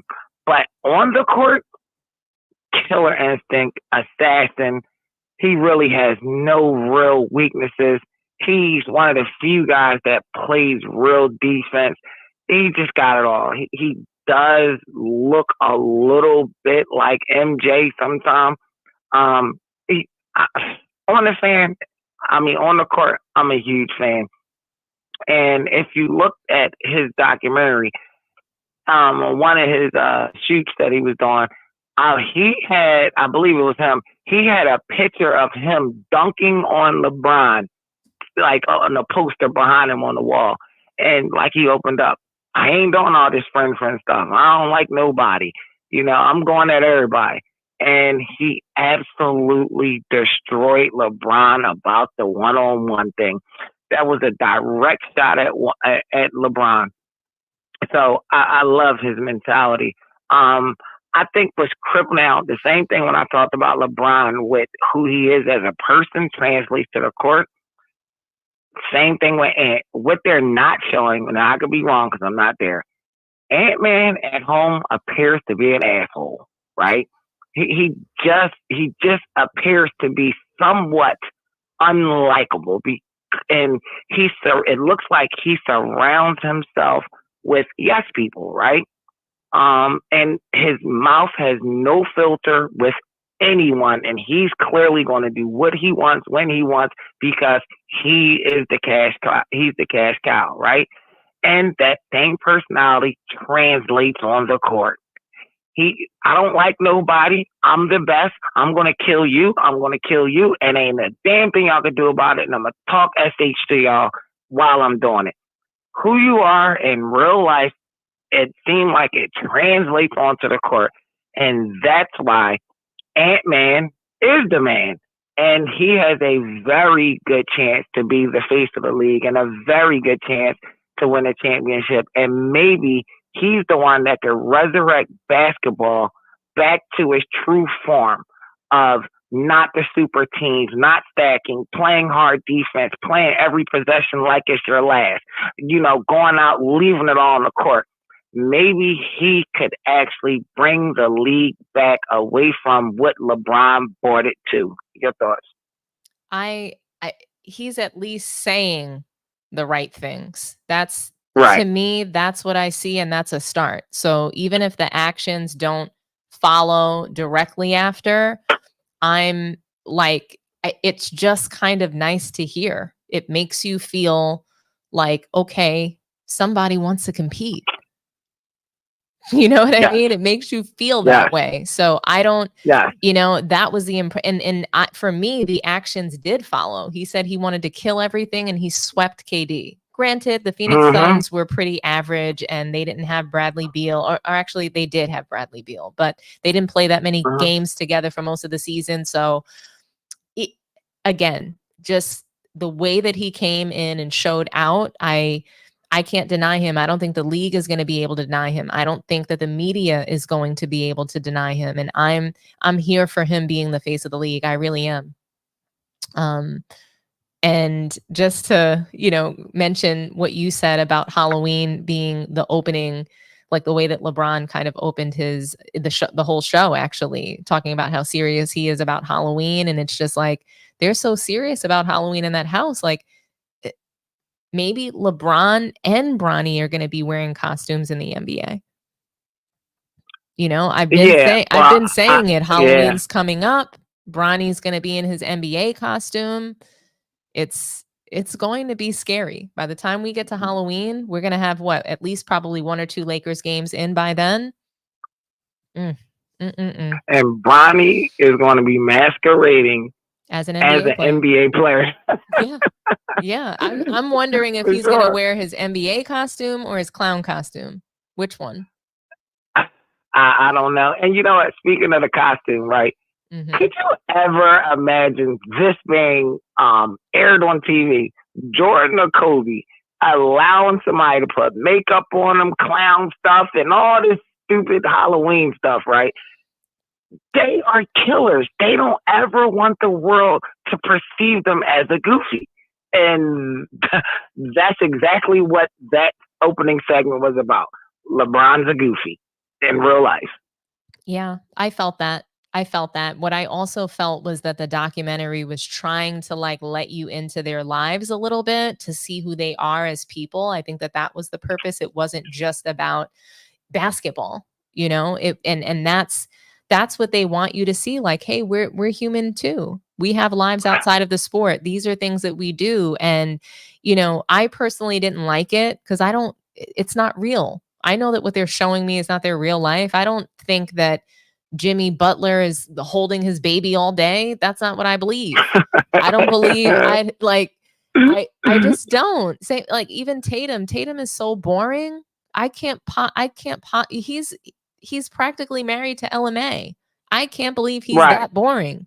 But that's what we're seeing in the documentary. We don't even see LMA. That's what I want to see. I want to see LMA. I don't want to see your mom sounding more gangster than you, sounding like she had to be your mom and your dad. I don't want to see that. I wanted to see LMA. That's what I was hoping for. You hit it right on the point. I thought I was going to hear a little shot clock. I thought I was going to hear her say that she dedicated the song Shot Clock to him. That's what I thought.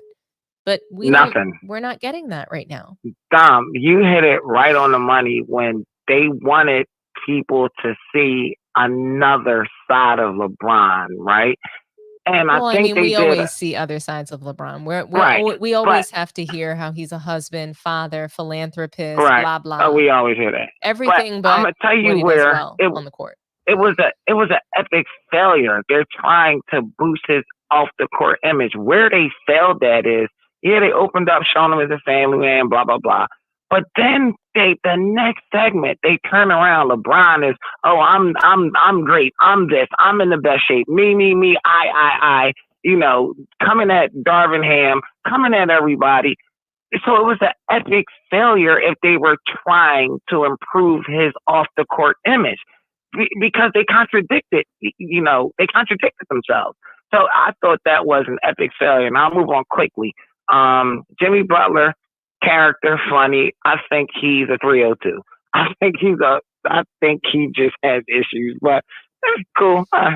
Whatever. If he had a title, then I would want to hear about dominoes. But all I really want to hear you talk about is how, you need to win. Yeah, and that's what he gets to the finals and he loses. And Sabonis they're just boring. Okay, boring. That's it. That's all I got on the show. He really was boring. The wife, even how she spoke on him, I didn't see really anything so special about him. I actually like Sabonis as a player. I think I love him as a player. Yeah, I think he's great. But I don't feel closer to Sabonis out of that first episode. Maybe we're going to see some other things in the second, in the coming episodes. But so far, the only person that I want to see in this whole documentary is Ant-Man. And I want to keep watching the train wreck that is LeBron.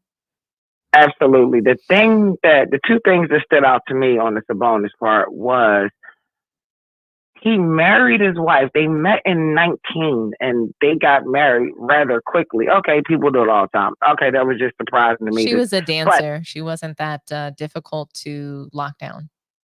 I did not know she was a dancer. You do your homework. She and I don't mean like an exotic dancer, but she was she was a Laker girl. Yeah, she was a Laker girl. So she's been around, right? Right. But I'll tell you the pleasing thing about the Sabonis part. Arvydas Sabonis. I love watching the old highlights of him. That was a breath of fresh air. Just showing how underrated he was and showing how like today's foreign players are like there's not really that much. It's not like the NBA has advanced so much that people had no skill. They're showing his dad with skill. They're showing like it's just funny to me how people, try to revise history and things like that. It shows us that, we're not crazy. Yeah, absolutely. So I'm gonna watch the whole, especially if you want to talk about it. I'm gonna watch all 10 episodes just so I'll be well versed. We can talk about it together. I mean, begrudgingly, I'm gonna watch because it is boring. LeBron's gonna give us so much to talk about. I know. He's insufferable. Absolutely. I wonder how hard he thinks about these things. Is it Rich Paul that tells him to say it, or does he really? I don't know. I think this is who he is. I think he is just that full of himself. But why? You have everything in the world. Why are you so image conscious? Why do you have to hire the media? Why you have to get in bed with ESPN? Why you got to pay people to push these fake and phony narratives? Why? You're a billionaire. You have a great life, great wife, great kids. Just why? What is it all for? Yeah. I hear you. Yeah, I don't get it. I honestly, there really is no reason, but I'll let some other voices be heard. Thank you so much, T-Bert, for calling in. I really appreciate you, buddy. All right, thanks a lot. Talk to you, Dom. All righty. Bye-bye. Okay. If anybody else wants to call in. Hey, Funky Town. What's going on? Talk to me nice. ¿Qué tal? Oh, yeah. That was crazy. I can't believe y'all were able to talk that long about that dude. I know. You owe me an apology. But anyway, see, the biggest issue I have with it is that this is all this reality TV crap that's been going on for, majority of a lot of people's lives. So I guess they think this stuff is entertaining. I mean, I refuse. I didn't watch Space Jam 2. I'm not watching this. Yeah. Because I already know. I mean, the first Space Jam was so terrible. Why do we need to watch another one? Like I don't. I mean, but at least had a great soundtrack, and it was made for kids. No, So I mean it did. I'm just saying that but it wasn't a good movie by any stretch of the imagination. So right, not for you to make it again. That's what I'm saying. It's not like it's not something that should have been a sequel. LeBron is not Michael Jordan. It's just he's not on the level, and even the movie wasn't on the level. Because like T-Bert was asking, the thing is that people don't get this.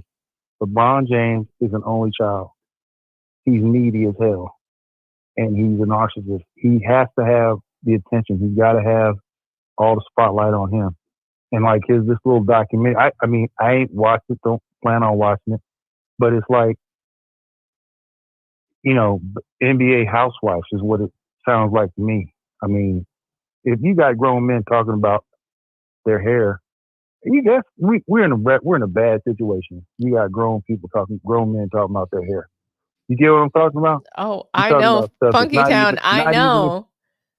This documentary, I'm with you. I know where you're going. This should be like the real husbands of the NBA. That's what we needed to call this docuseries. What kind of crap is this? You talking about hair and all this and Halloween and I'm like, dude, I'm sorry. I was raised by a man and my mother. I can't do that. I just don't understand this at all.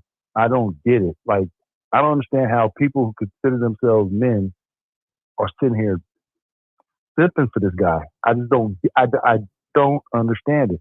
And I don't agree with Young Disciple about a lot of things. But he was spot on. You got to be some kind of sorry talking about somebody else's wife. Now that's something I will absolutely agree with him. I will absolutely say you are absolutely correct, sir.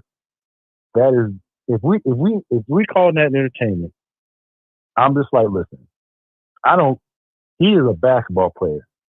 I look for him for basketball. And going back to basketball, that was some passive aggressive crap on that when knowing he was mic'd up to say that busted ass shit. If you are the leader, this is some stuff that gets handled between you and the coach, and you have an understanding. Don't play this, like, oh, you doing this to me crap. No. Kobe would have never, it would have been a conversation like that. He would have had that conversation offline. He would have come to an agreement when Phil went to him after Shaq had been out, and he had the 40 point games in a row. Phil went to him and said, "Hey, we're losing the big guy. You need to curve it back." He's like, "Okay," because he understood. He said, "Got it. We got to keep the big man happy." Okay, he can do that, but you ain't gonna sit up there and just tell him, "I'm gonna put you on minutes," because he knew there was nobody on that team that was the number one that could do what he did in replacement. That person didn't exist. Jordan, they tried to do it his sophomore year. He told them that's a loser's mentality because they were trying to get into the lottery. They were actually trying to miss the playoffs to go into the lottery. He said, no. We're not going to do that. And even with the limits they had him on, he was still scoring. The 14 minutes they had him on, he was still scoring. But that being stated, the idea that I refuse to watch anything produced by the team. To me, it just gets my blood pressure up because to me it's just fake. It's phony. It does not matter to anything. And as far as Anthony Edwards, to me, he talks too much and he doesn't produce enough. That's my personal belief. Because yes, he went through the Suns, but again, the Suns had a uniform that had Bill's name on the back on it, but didn't have much else. And then, did some stuff with the Nuggets, but he went AWOL when it came to the series with the Mavericks. And I watched. I was hoping. I was like, okay, come on, young brother, let's show what you got. And well, he you know shrunk. what happened in that series. He did shrink, but it's the same thing that happened to Mel mentioned this in the chat, that how, the Celtics, the Warriors had the whistles in the 2022 finals, and they were taken out of their game. Celtics, they got deflated because they couldn't play physical defense. The brand of basketball that they had been playing all year, the brand of basketball they had been playing, deep into the playoffs, they get to the finals, and, the NBA was deciding that series for them. And they felt like they weren't in control. And I think, but when you're a young team, that's when you feel like that's when it deflates you, unfortunately. And so you have to grow through that. And he's 22 years old. So I do think that he's going to have to grow through, just trying to figure those things out. Okay, like, how do I make sure I don't get taken out of my game? How do I mature in this league? That's what this documentary is about as far as his storyline is concerned. Like, can he be mature enough to lead a team? And, I think that as we get to the end of the series, we're most likely going to see that he still has growing and learning to do. And that's clear. That's clear to me by the comments that he's still making. So he did this documentary. He knows what it's about. He's saying things that are he's not only disrespectful, but he's ill-informed. Like, he doesn't even realize how stupid he sounds with some of the things he said. Jordan was the only skilled player. Do you know how dumb you sound right now? Absolutely. Like you were talking about Sabonis' father. People don't realize how good he lost like a decade of his professional career not in the NBA. Before he was a beast before he came to the NBA. He wasn't allowed to come. And people don't understand how skilled that dude was. You think the Joker is this great, if they had seen him in his prime, if they saw him in the 88 Olympics, you'd understand. No. His father was the real deal. But again, he lost a lot of his career in the NBA from playing over in the Soviet Union. But that being stated, the thing with me, with my thoughts on Anthony Edwards is that he's got he talks too much about things he doesn't really understand. He makes comments about stuff like that. And again, he calls out everybody. But then when push comes to shove, I just saw him throwing that ball to somebody else. He's getting that potato out. He's doing a lot of LeBron stuff the fourth quarter. Not even just the fourth quarter, but especially in the fourth quarter. He was passing that ball around and then making ill-timed decisions. And then he shrunk away from even being a leader on his own team. So for me, like you said, hopefully, maybe he will grow out of it. But as T-Bert said, his maturity is he is the cash cow. And until he has somebody that's going to be able to sit him down and be like, hey, man, you need to actually produce instead of keep talking. Like, get somewhere first. And if you feel like you still need to talk, go ahead. But unfortunately, I don't want to be that, get off my lawn guy, but too much of this generation, they fall for this stuff. That's why, like, they honestly, the reason why they are simping for LeBron for so hard is they act like they know he's like their avatar. He's their representative of this generation, and they look at him as their hero. And the thing is, your hero sucks. They don't really get how empty he is. He's an empty shirt. He blames he's got more blame than he has actual achievement. He blames more coaches. He's blamed more teammates. He's blamed more fans for saying something to him on the side and instead of shutting him up like Kobe or Mike would have done. No, he gonna get that woman thrown out because she said something that hurt my feelings. And get on with some stuff like that, man. That weak crap. Yeah, but anyway, I'm with you, Funky Town.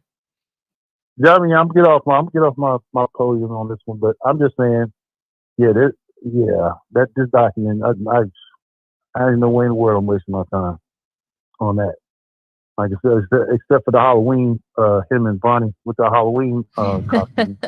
Look, they've been wearing a costume all year. So this is that's the real Halloween is all year for Bronny, as far as I'm concerned. But thank you so much for calling in, Funky Town. I really appreciate you, sir.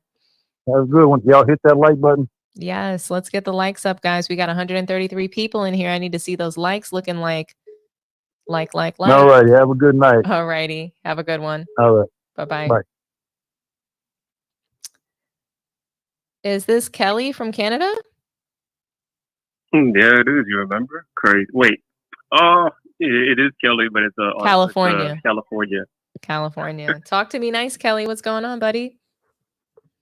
Oh, nothing much. Just wanted to call in and just say that your analogy of LeBron and the climax fake, that was hilarious. You gotta fake it to be around LeBron. It's clear. You see his teammates that, like, I've seen some moments where, like, they even have to be fake around him. They have to pretend to want to be like part of this moment. I mean, imagine getting asked by a reporter, if you're Max Christie, like how it feels for you to be around LeBron and Bronny, and Bronny's younger than you and sucks in comparison to you. Oh yeah, for sure. Can you imagine that? Like, you've got to fake it. You've got to say how great this is, even though you know that you're potentially risking your own damn minutes. You know, it's For just, it's real, that's crazy. laughable. And I mean, to just constantly be calling yourself the GOAT, even in past, like, you know, other generations, it's your peers around you. I just remember growing up, it was my peers that talked about me and my game. It was my coaches and you know, people who were watching the game. You want other people to say that about you. That's right. You know, you want your peers to recognize you as being that guy. You want to beat people one-on-one so that they respect you. You want people to feel like, okay, you know, LeBron's coming on the court, like I have to bring my best. But I don't know that he does that for people. You know, I think that when LeBron and the Lakers show up to play, teams know that it's going to be a really easy game for them. But you're right. Let your peers tell you how unguardable you are. Let your peers tell you how disgusting, how, you know, how just so good you are at the game, you know. Let your peers tell you that. Don't be talking yourself up, you know. Yeah, facts. But anyways, yeah, I just wanted to call in and say that joke was hilarious. I don't know if it's fair or foul yet. I don't know, but the comparison was hilarious. And I just mean, got one last look, for the ladies in the audience, I mean, Mhm. I just believe that, you know, there's just moments where people think it happened and it didn't, and you know, you gotta figure out what goes next, right? Yeah, for sure. Anyways, when's your next live? I'm gonna go live again on Friday. I think I'm gonna do it in the morning, a nice morning show for you guys. I want to be able to do a morning show once a week. So I'll have 2 late night shows and 1 morning show every week for you guys. Oh, sounds good. I'll definitely be catching the late night shows, as obviously, as you can tell right now. Awesome. I really look forward to seeing you, Kelly. Thank you for calling in. You're awesome. Yes, just wanted to keep it short, and I'll be tuning in for the next live when I can, and talk some more ball. Awesome. I'll see you soon. All right. See you. Have a good show. Bye-bye. Thanks. Bye-bye. All right, guys, I'll read some more comments. The phone lines are still open for anybody else that wants to call in. If nobody else wants to speak on this topic, I'll move on to the last topic of the night. There were some really, let me read the super chats actually before I take another call. So we have Paper Sack Brown, Salute Sports Tea, great content. Thank you so much. I really appreciate you. Claude Lanier, I love you so much. You're amazing. Great show, mommy. Thank you. No prisoners. Shout out to you, no prisoners. LBJ can't do or say anything without the hating from y'all haters. He's damned if he do and damned if he don't. Y'all taking everything he said out of context. LBJ is the GOAT. Everything wrong is LBJ haters. I guess I'll just have to be a hater, no prisoners. I don't know what to tell you. I mean, I'm just reading these. I'm just calling it how I see it, you know? Talk to me nice, Nino. What's going on? What's shaking? Man. I ain't heard bad stuff. Some bad stuff? I try to stay away from personal stuff because that's really opinionated, but the last caller, I couldn't take it. Bird already had me scalded. Nino, let me just, we talked a lot of good basketball stuff in here tonight, didn't we? Oh, I think somehow you got disconnected. Can you hear me now? Yeah, I can hear you. We talked a lot of really good basketball. You saw me break down a whole game. We talked about John Morant. We talked about a lot of stuff. Oh yeah. Y'all talk, that's why I was chilling. But now y'all getting off. The documentary is content. What do you want me to do? I agree with the opinions of. I mean, I agree with the topic. I love the topic. Just hearing what everybody's saying, but yeah, the last caller just showed me like I guess the old I want to be an old head one day. You know what I'm saying? But they gotta let some of that stuff go, man. What is he talking about? Like he sounds like he mad because they branding themselves. Like everybody had a brand. Jordan got a brand back in the day, and we see how big that is. We want these guys to have these brands. We can't get mad at these guys for doing stuff other than playing basketball. That's what it sounds. It sounds like hatred to me from the old head. Now that's what I got. Now the opinion on how they feel about Bron, okay, whatever. Anthony Edwards, but did he go to say like Jordan and Kobe? Do we got not like they were the best teammates or something? Do we not remember Jordan punching teammates? Is it not footage of Kobe at practice cussing out saying he can't win like this? What can he do with these guys? When he had Jeremy, what's the guy? Lynx. Okay. Every superstar is full of themselves. That's what I believe now, and it's proof to put like superstars. I think so. I think that you have a point. I think that there's sort of like this godlike thing. I think they even in today's time, like they call themselves gods. And I mean, people called Michael Jordan Black Jesus. They called him the Black Cat. They called him all these things, right? And I mean, I just never heard Michael Jordan refer to himself that way. And I know that he's told people that, like he's told players on the court when he's popping shit, like, you call me Black Jesus. That's what you're going to call me.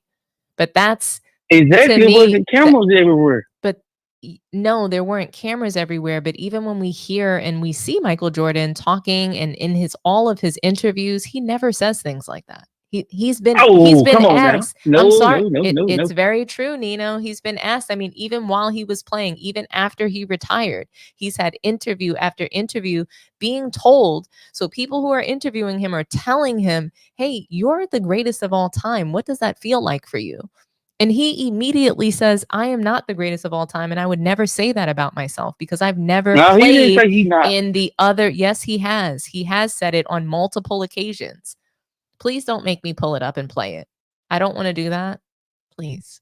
He said it's subjective that you can call me that. He explained why I believe that he right. I believe that what you're saying. But he did not say I'm not the best player. He just saying no, he has said that he is not the greatest of all time. He said, I would never say that about myself. He also said that yes, he's felt like, okay, like I'm the guy, I can beat anybody. I've heard him say like, hey, don't compare Clyde Drexler to me. I'm offended and I'm gonna come out on the court and show you why nobody should be compared to me. But I believe that he thought that he was, I believe he thought that he was the best in his era, but he was not coming out saying he was the greatest ever. That wasn't what he was doing. You know it, I know it, everybody in the chat knows it. This is not, for me, this is not even a question. It's just why it's been widely reported. There's so much film showing him say that he does not believe in anybody even calling themselves the GOAT. And he wouldn't say it because he's never played against Kareem. He never played against those guys. He never played against Jerry West. He said these things verbatim. So, you know, I have a lot of respect for how he carried himself. And there's just the class and the professionalism has been completely removed from the league. It's a free-for-all. Guys don't have any professionalism. There is none. They don't have that anymore. And they don't need to. They don't need to have a filter because they're making all this money. Who's going to tell them anything? What they have now around them oftentimes is enablers that let them know, oh, it's okay to do that. Just follow the LeBron way. Follow the Donald Trump way. If you say you're the best, people will believe it. No. You don't have to show it. You don't have to win. Think it's the MJ way? No, I don't think that's the MJ way. I don't think it's the MJ way to say you're the best and you're not the best. LeBron is out here saying that he's the best in the league and he would sit down if he could find somebody better. And I can name 15 guys right now in the league that are better than him that could be traded to the Lakers. He wasn't saying that could be traded to the Lakers that. And they would do a better job. He was saying so that episode, if you watched it, pretty much the premise of the show is to show why LeBron doesn't need to retire because he still has a whole lot left in his gas tank. That's the premise of the show, essentially. Yes, it's about 5 guys, but that's the premise. And these 5 guys kind of tie back to LeBron, and Anthony Edwards could possibly ascend, but he's not there yet. So that's why we still need LeBron. That's the entire premise of the show, straight out of the gate. I'm talking about that one line though. He was saying that he would sit down if somebody on his team who he felt was better to take nobody. Like somebody on the bench. Anthony Edwards is capable of being Anthony Edwards is the real number one option on the team. If he does not play well, they lose. I agree with that. LeBron doesn't I'm talking about play. he, If LeBron sits down, they win games. That's what happens. We saw them go on a win streak when he's not in the games. When he's out, when he's injured, when he's cherry picking his games, they've beat good teams. How did they beat the Celtics without him? He plays, they lose. Any team can win any given day now. I don't believe that. The Celtics had the best record in the league last year. The Celtics had the best record in the league last year. So I can't get jiggy with that. We seen it in the playoffs. You seen it in the playoffs. LeBron and AD had a major first 3 quarters, first half. I don't know who told Austin Reeves and D'Lo and Prince to take the next shots for the next 2 quarters, and they didn't hit one shot. Well, they hit shots, but it wasn't many. We seen them have a chance now. LeBron's running the offense. He's getting them the looks that they're getting. So he's the leader of the team. No. Did you watch? Of course, I watched the game. I watched Anthony Davis. What I watched was Anthony Davis had the hot hand, and LeBron went away from him because he wanted to be responsible for winning the series. That's what I saw. No. Yeah. Bron wasn't running the point guard in the. Now, every other year, I agree with it. This year, Austin Reeves was bringing the ball down doing the ball. Austin Reeves. I don't know why. So LeBron was playing off the ball is what you're trying to tell me. Yeah, that's why he was shooting like that. I think he was shooting too much, but they had it going. Austin Reeves. The only time somebody else needs to orchestrate is when LeBron is too tired. So that's the only. No, Austin Reeves pretty good. He's good, but what I'm telling you is that the only reason why LeBron ever steps outside of that point forward role is so that he can either do something on the other end of the floor, like defend, or he's just too tired to orchestrate. That's not true, though, Dom. That's not true. Really? Because he looked very tired in the second. We're not talking about what he was when he was with Kyrie Irving. That's irrelevant. We're talking about you talking about the Lakers. I'm not going back to the Cavs. I'm talking about right now. I'm talking about LeBron's game right now, and he needs to be either out of the league, enjoying, retirement, or he needs to play in a reduced role because it's not giving wins. It's not his role is reduced. Let's look up the usage. I want to look up the usage. Austin Reeves had the ball a lot this year. I want to see D'Lo shooting, but Austin Reeves was doing a lot of the. LeBron played off the ball to me more than he normally plays. Now he still might be too high. You might be right, but from what I was looking at, Austin Reeves had the ball a lot. Made some good decisions. D'Lo had the ball. I don't like D'Lo decision making. I'm gonna be honest. I'm not no pro, so I might be wrong. I personally think D'Lo. I think he sucks, but that's just. I always did. I never thought he was good. I think he can shoot the ball, but I never thought he was a great player or even a good player. I thought he was average and below average. I say average. I say it. I mean, he can. Okay, this goes to what Mel be saying sometimes, which I try to give most of them the benefit of the doubt because they in that light. And I'm not. Okay. D'Lo reminds me of J.R. Smith, but not talented. J.R. Smith was more talented, but I can see where Mel have a point. And you too, you be saying it. Where some of these NBA players seem like they got like a low IQ, like just spaced out on the court. Like D'Lo, if he's hot. D'Angelo Russell is spaced out in real life. Like I have never seen anything like when I see him in interviews, he just looks like he's in the NBA, but he's just waiting to retire. He's just collecting checks. To me, he's somebody who's worried about fashion and I don't know, just I see him growing. Okay, and this is my thought. I want to know what you think about this. This is what I think by Bron mean about bag. I think D'Angelo Russell has a bag. One-on-one bag, he got a bag, a shot and all that. I don't think he know how to do much else.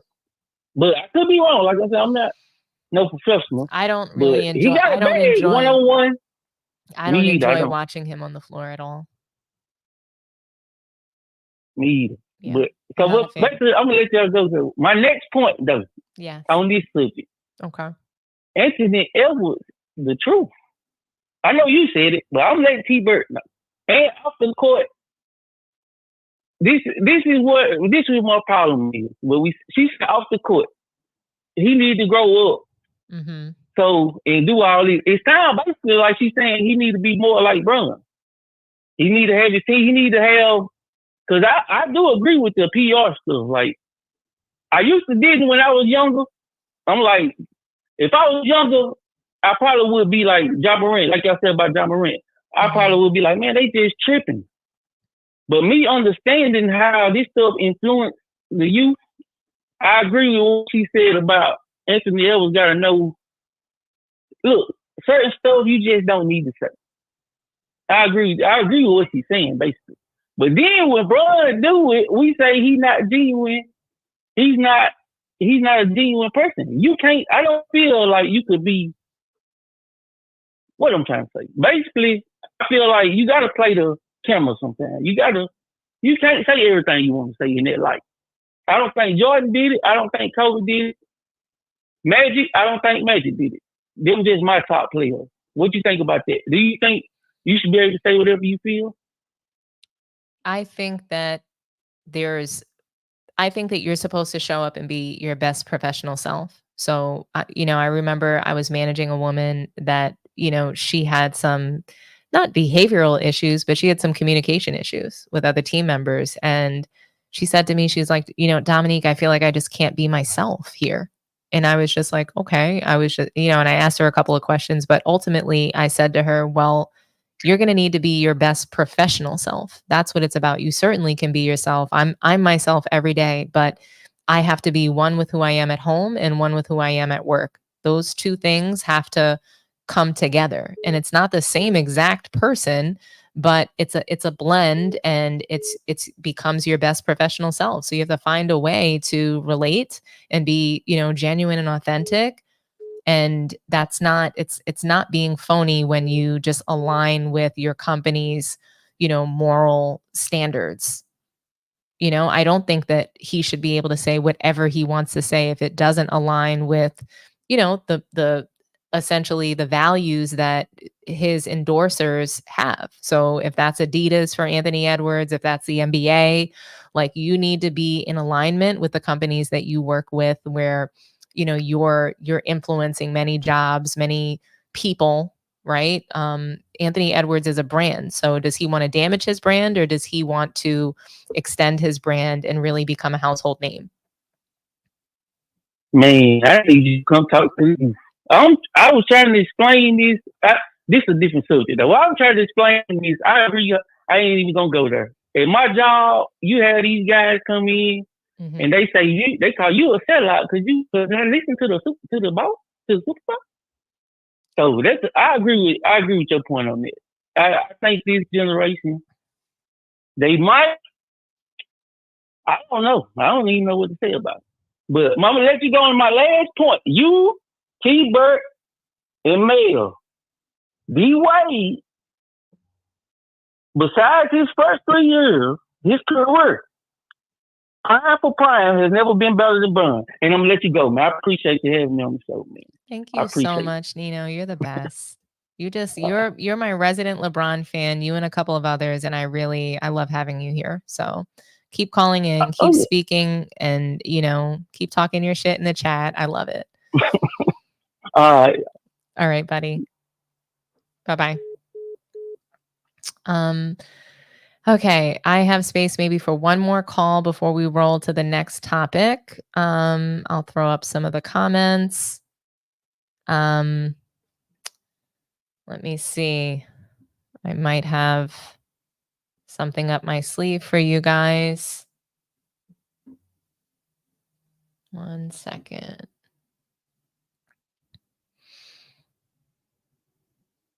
Let me go ahead. Is that you? No prisoners? Yes, it is. How you doing, sis? I'm fantastic. Happy Wednesday. How are you doing? Feeling good? I'm doing fine. All righty. Well, talk to me nice. What do you think about this Starting Five documentary? All right. I ain't get a chance to watch it yet. I'm going to watch it because I did hear the Okay, can you do soundbite. me a favor? Is that YouTube in the background? I'm hearing like some kind of like. Yeah, I said it there. Okay, perfect. That's much better. All right. I didn't get a chance to watch it, but I did listen to your sound bites, and I just think that a lot of what LeBron's saying and what he says get taken out of context. I don't think he mean it the way it's being said all the time. Okay. What's your take on those sound bites from LeBron? Especially, what's your take? What did you think about them? Let me start with Ant-Man. I think Ant-Man, like I did when I sent you the piece on the when I sent you the you know what I'm talking about. Yeah. Mm-hmm. Yeah, I was saying that Ant-Man should have more respect for the veterans that came before him. I ain't saying he got to kiss up to nobody and all that, but the vets is the ones who paved the way for guys like him. He says that sometimes when he talk about certain players, but I think him sounding off saying he don't look up to nobody and all that, well, maybe that's why he wasn't able to make it all the way, because he needs to give a little respect to them. And I understand what he's saying, because a lot of veterans said things too when they diss the players of this era and say they can't play back in that era. I even hear some of them, and a lot of people say, well, LeBron James couldn't have played in those eras. Is they kidding? I mean, 6'8", 260, 70 pounds, all muscle, no fat. He couldn't play in what era? And they talking about if they put their hands on him. Well, what about when he put his hands on them? So LeBron could play in any era. I'm pretty sure Ant-Man too. I understand Ant-Man, and I agree that we got way more talented players today than back then. These players today, like everything, they get better as time go on. Better athletes, in better shape, take better care of their bodies. It always progresses as we go on. That's not to put down the players from back then, because I respect all the players and what they do, because we just some great basketball players. But and LeBron James, I think him saying that he's in better shape than most of the guys on his team, he is. Let's face it. He's 39 years old, still playing like some of these young guys out here. And it's not 15 players in this league better than LeBron James. It's just not. Right now, in the current state of the NBA, I do believe that there's 15 people better than LeBron right now. Yes, I do. Right, but it's really not. They not. LeBron James easily top 5. No. The man do everything. He doesn't do everything though, because he stopped playing defense. So once you stop playing defense, I instantly take you out of even the ability to be ranked. So I don't have. I can't even rank LeBron. He still play defense. No, he doesn't. Even in the playoffs, he doesn't defend. He played in the Olympics. Give him some credit. He was the most valuable player. I did give him credit. I gave him credit for playing defense in the Olympics, but I didn't give him credit for being Olympic MVP, because he wasn't Olympic MVP. But it was Steph Curry. Consistent player for 6 games. Curry only stepped up for 2 games. But that was because of LeBron. It wasn't because of what they. Why he stepped up in those 2 games? Why didn't LeBron stop him from doing that if it was about LeBron? That's not true. You Do can't you want to say know the why? 2 Do you games. want to know why? Because you can't stop a wave that's already in motion. So when a wave is in Right. motion, you can't stop it. So that's Right. why So he why wasn't did able that to wave stop. get in He wasn't motion able in the to first stop that wave. You have to learn. Right. So people have to learn how to play in the LeBron system. And Steph Curry is that good that he was able to figure out, okay, this is what I need to do. And it took him 4 games to And you figure didn't it out. see, but you didn't see you didn't see LeBron and Kevin Durant crying for the ball in the corner, and Steph Curry did not pass it and he continued shooting his threes. He had to ignore LeBron. That's what it took. He had to pretty much ignore LeBron and decide that he was going to take over the game instead of waiting to get the ball from LeBron. That's what needed to happen. And I'm sorry that for you, 4 games is too long. But he'd never been, but listen, he'd never been in an Olympic play before. So he's never played in the Olympics. Steph Curry needed to adjust to physical defense, which, you know, that would probably be a game or 2. He also needed to adjust to FIBA play. The rules are a little bit different in FIBA. What they're going to call is different in FIBA. The court is smaller. The 3-point line is closer. All of those things were an adjustment for him, on top of the fact that he goes from playing in one of the best offenses ever to playing with LeBron, where, you know, you're basically everybody's hanging out on the perimeter and you're waiting to catch the ball from him. That's the offense where I'm not allowed to play my position. So I'm a point guard and I'm not allowed to do that role. I have to allow for you to bring the ball down and everybody works for you. We protect you on offense by setting screens. And then when you can't figure that out, I have to just be ready to shoot for you. That's what happened in the Olympics until a player like Kevin Durant comes in and can do anything on the floor and score 24 points in what was it, a 17-minute span of time?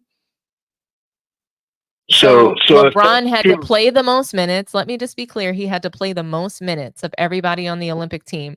He averaged the most minutes on the team. He had to play that amount of time, just like he currently still has to play high minutes in the NBA in order to score his points. And he also he turned the ball over more than anybody on the team. He had 12 turnovers in 2 games. If he was the Olympic MVP, why did LeBron allow us not to meet the spread in any game? Why did he turn the ball over 12 times in 2 games? Why did he need to play the most amount of minutes? Why did Kawhi Leonard need to exit the team? Why did Jason Tatum need to sit on the bench?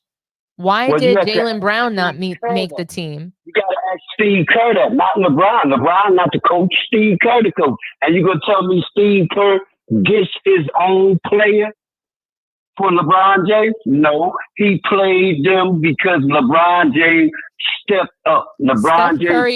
Steph Curry didn't. I mean, Steve Kerr didn't diss his own player. Steph Curry was out there on the floor. He just looked like shit playing alongside LeBron. Well, then that shows that he's not as good as you trying to say he is. LeBron James was good the first time he went into the Olympic game. He didn't have to say, "Well, this is my first time." Really? Because I remember him catching 2 bronze medals. He wasn't good. Bronze. Let me just explain something to you. Listen, I'm gonna have to bid you a good night because bronze is unacceptable, and that's the difference between Kobe Bryant and LeBron James. That's the difference between Kobe Bryant and LeBron James. They both know that gold is the only option, but not for LeBron. Bronze is what he brings home to us, to American people. He's bringing home a bronze medal, and that's unacceptable because the world has not caught up. The world never caught up to us. So for us to bring home a bronze medal is embarrassing. You failed your country. No, that's what country. He failed us. He failed.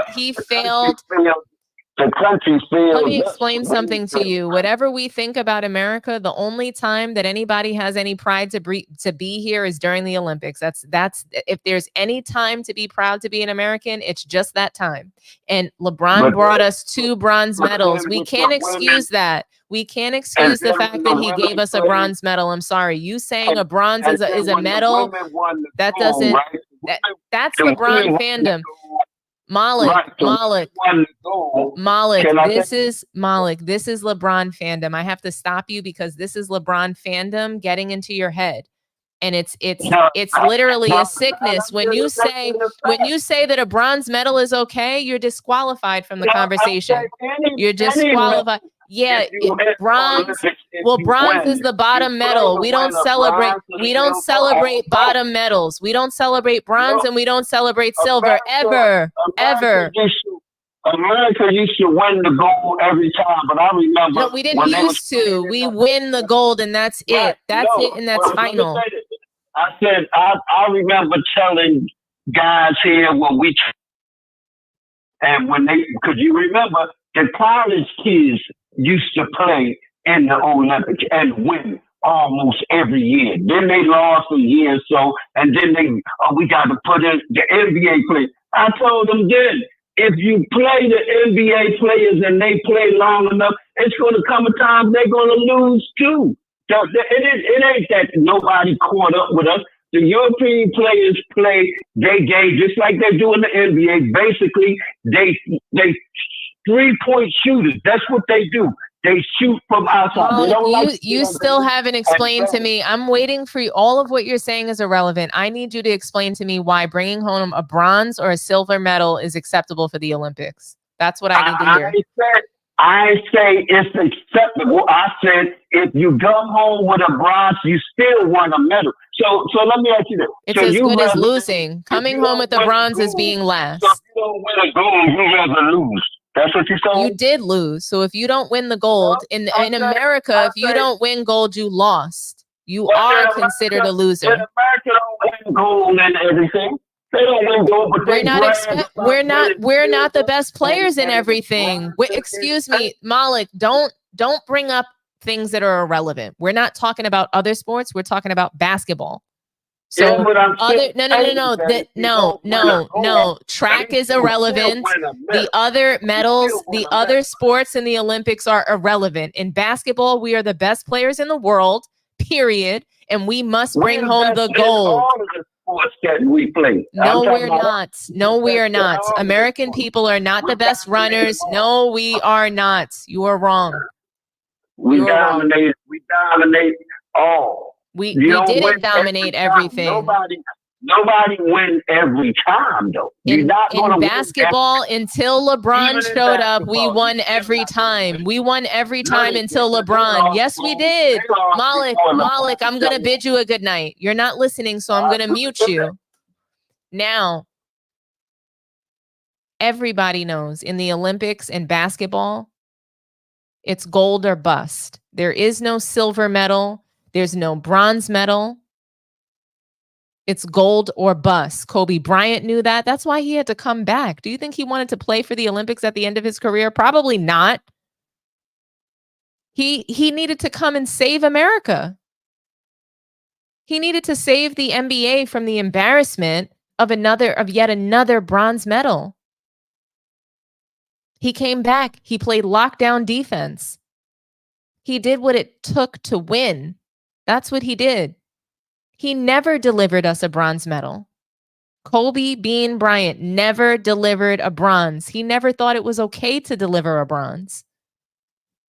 Because American basketball players are the best in the world, and we've always been.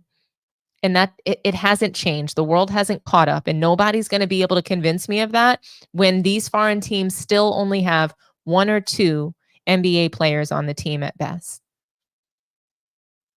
And even when they have more than that, they're still not really great players. I know Canada had a few, but they weren't great players. And in fact, Jamal Murray looked crazy.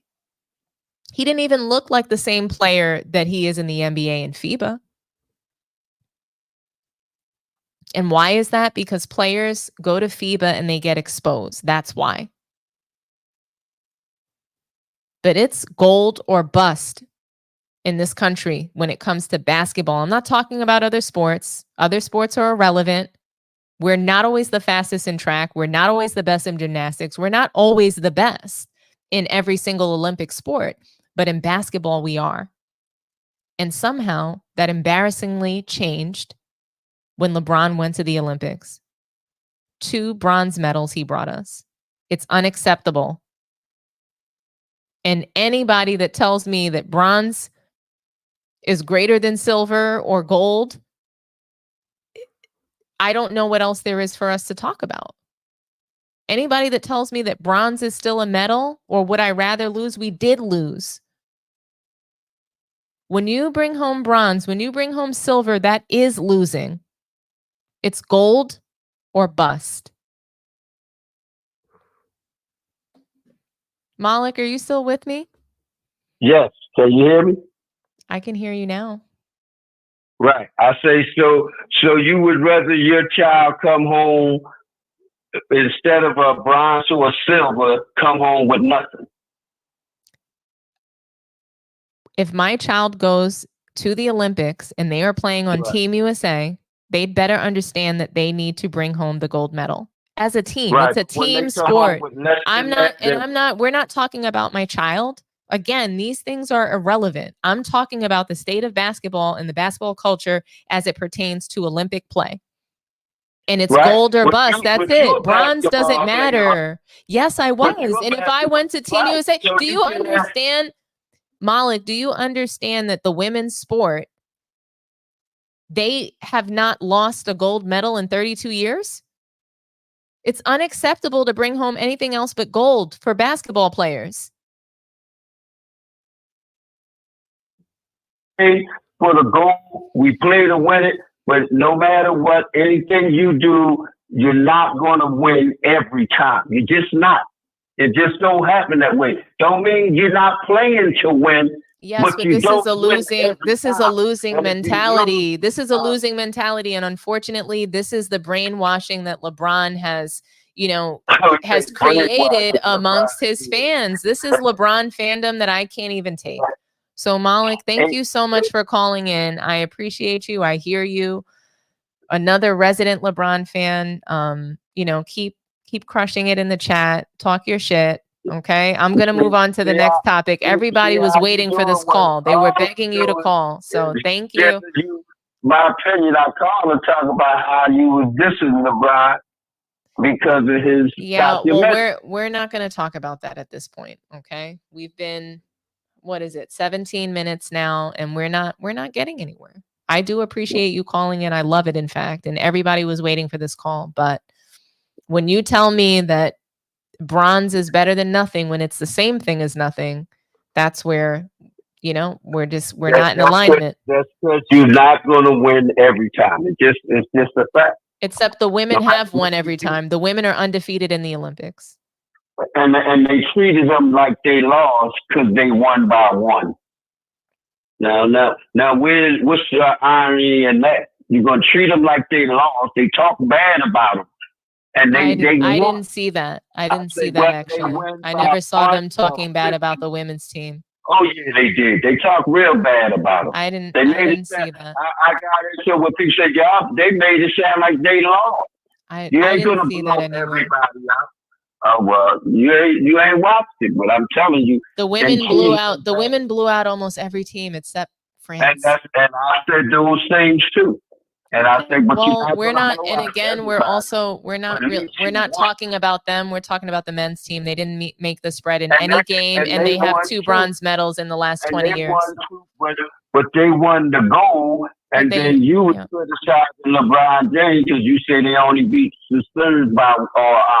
I'm talking about South. So what I'm talking about is that they never met the spread in any game. The women met the spread in almost every game.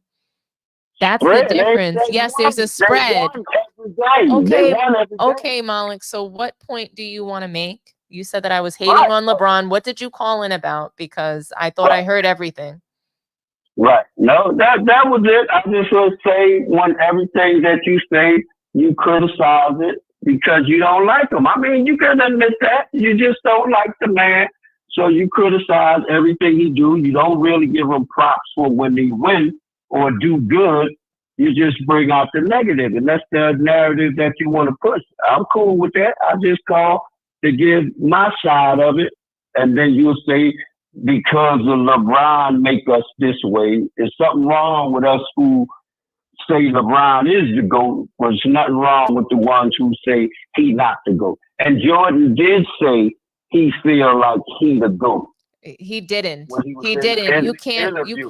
pull He that said up he for me. thinks he's So the then GOAT. pull it up and email it to me, and I'll tell everybody that I'm wrong on the next show.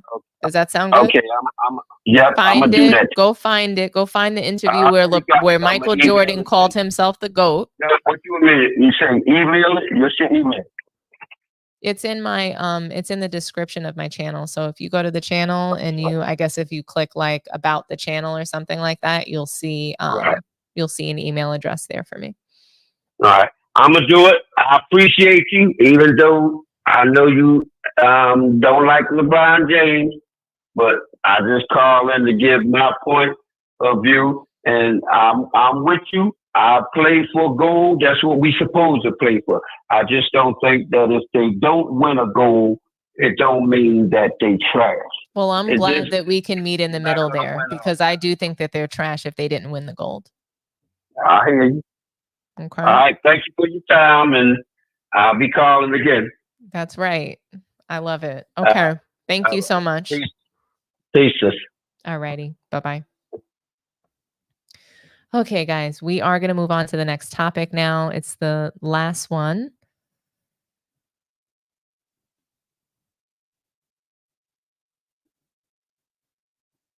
Oops. Okay. So, look at what we have here. So we're going to kind of just talk about some of the narratives happening in the Lakers during this Lakers preseason so far. Essentially, JJ Redick has come out and he's been a big proponent of analytics and how advanced stats can help the game and help coaches win more games. And so he's a huge fan of it, and he plans on using it in order to help move the Lakers forward, in order to help them win more ball games and to hopefully have deep runs in the playoffs. So he figures that if teams are shooting more threes in volume, specifically this Lakers team, and that's going to lead to a winning formula. So he wants them, he said, and he claims that he's backtracked on it, but he's claiming that he wants them to take anywhere from 40 to 53s. So he corrected himself a few hours ago, actually today, stating that he was being sarcastic, and that he does want them to shoot more threes, but if they're at around 40, he's happy with that. He thinks that is a good number, but he was being sarcastic when saying that they can get that up to 50.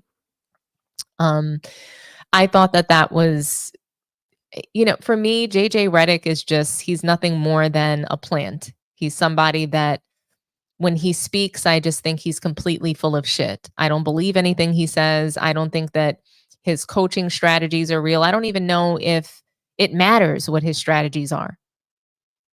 I really don't know that it matters or think it matters at all. I think that LeBron is going to continue to do whatever he wants, and they're coaching the team together. So whatever JJ is going to do, they are, they're pretty much working together. And I think that just the idea of a team shooting 53s, it just sounds like a 3-point contest, uncontested. Which is pretty laughable. I don't want to see that.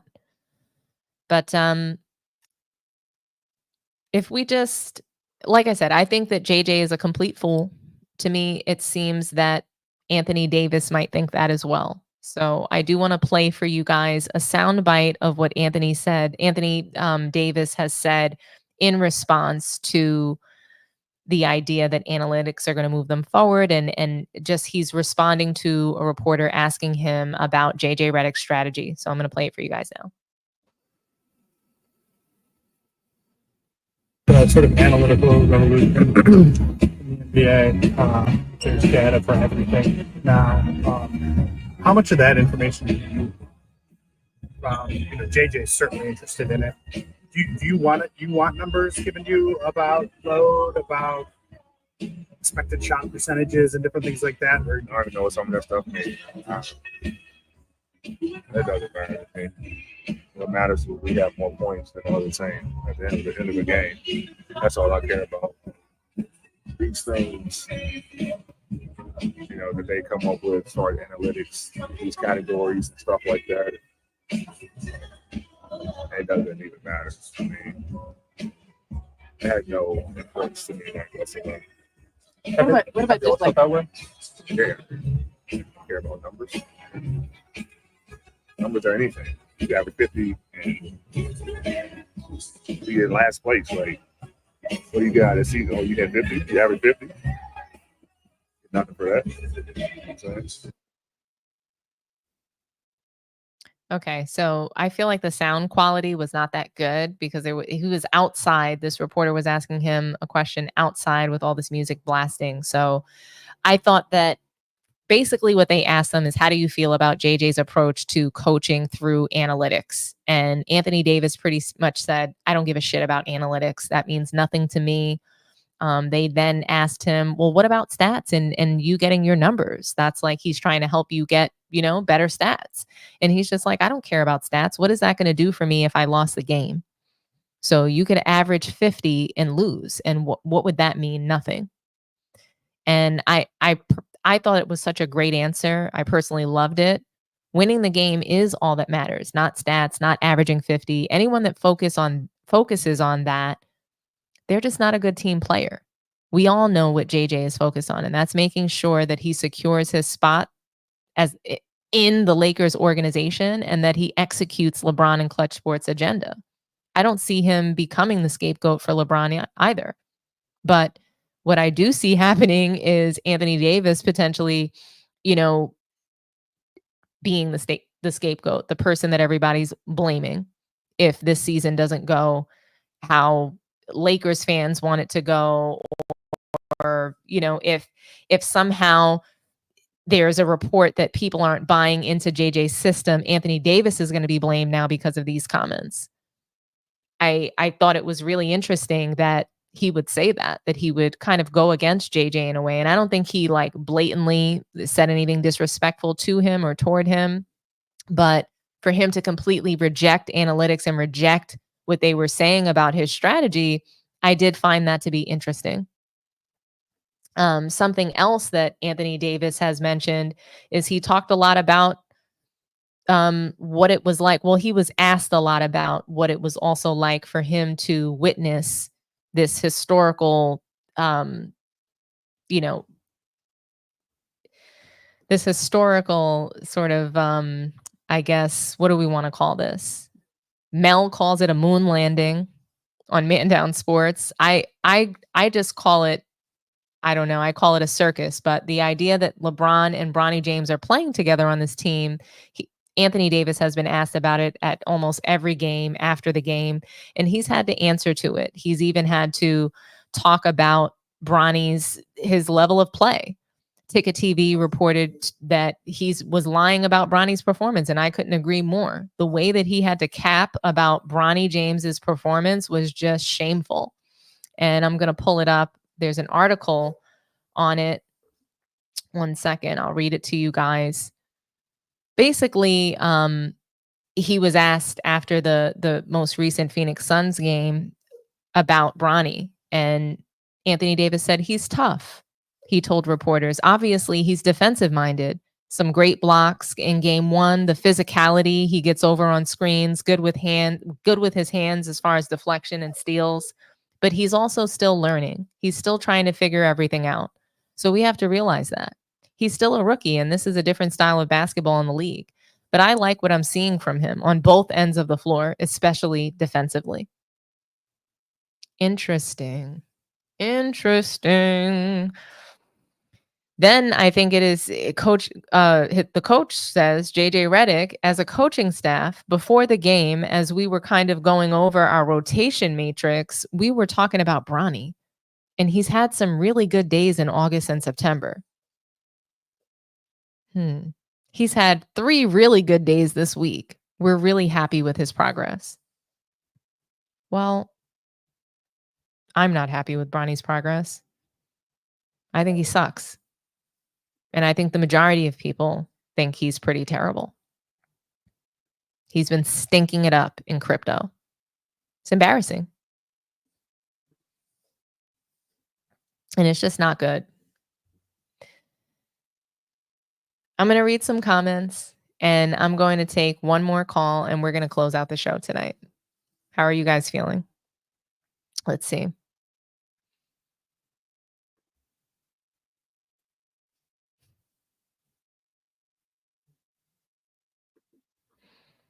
Both ends. That's exactly what I said. Like, how the hell, Anthony Davis, could you like and appreciate Bronny's game on both ends of the floor? It's bullshit.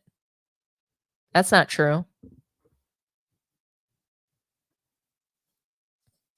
It's like saying an ugly chick has a good personality. That's exactly what it's saying. Like, yeah, it's a nice kid. It's like, yeah, personality's nice. It's about the inside. No, you suck. Bronny sucks. And Anthony Davis shouldn't have to sit there just because he's a clutch client and make up lies. He shouldn't even be asked. Stop asking. I wish that these reporters would just stop asking.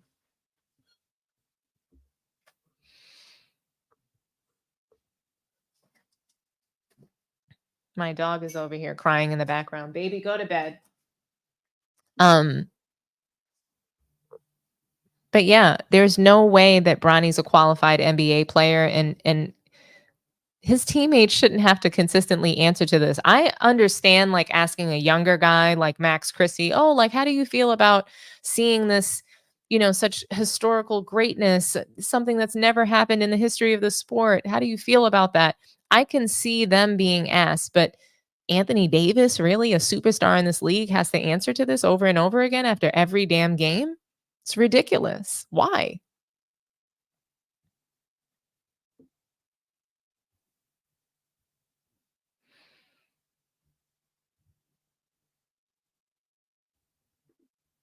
Who's leaving? Don't leave us. We love your takes. Who's leaving? I want to know who's leaving. He plays like his dad without the ball, standing on the three-point line in the corner. AD should have pushed LeBron out like Kobe did to Shaq's Mamba mentality. I mean, look, I thought it was hilarious that JJ Redick said that Bronny's had 3 really good days this week. So they're just going to count the amount of days that he had that were good. He had some really good days in August and September, but surprisingly not in July when the summer games were happening. He didn't have any good days there. So no good days during summer league, but he had some really good days in August and September. Copy.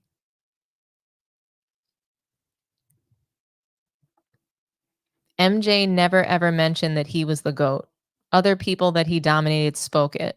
The 75th anniversary said it all when MJ came in last when they mentioned his name. They saw his aura. Absolutely. I mean, it's like this unspeakable thing that people just can't even get away from. That Michael Jordan, he's the guy.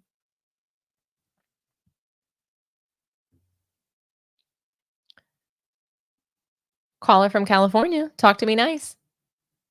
Hey, it's Alexander again. Hey, Alexander. What's going on, big homie? Nothing much. Just doing some moderating, some fun moderating. And you're doing a great job, by the way. You and the rest of the moderators. Shout out to you guys for real. Thank you so much for holding me down in the chat. For sure. And I'm in the significant minority on this. I believe. All right. What if I told you that LeBron is averaging 25, 7 and 7, or 50% from the field. AD is averaging 25, 12 and 2, or 50% from the field. D'Lo's averaging 16 and 9. Reeves is averaging 16 and 5. Rui's averaging 9.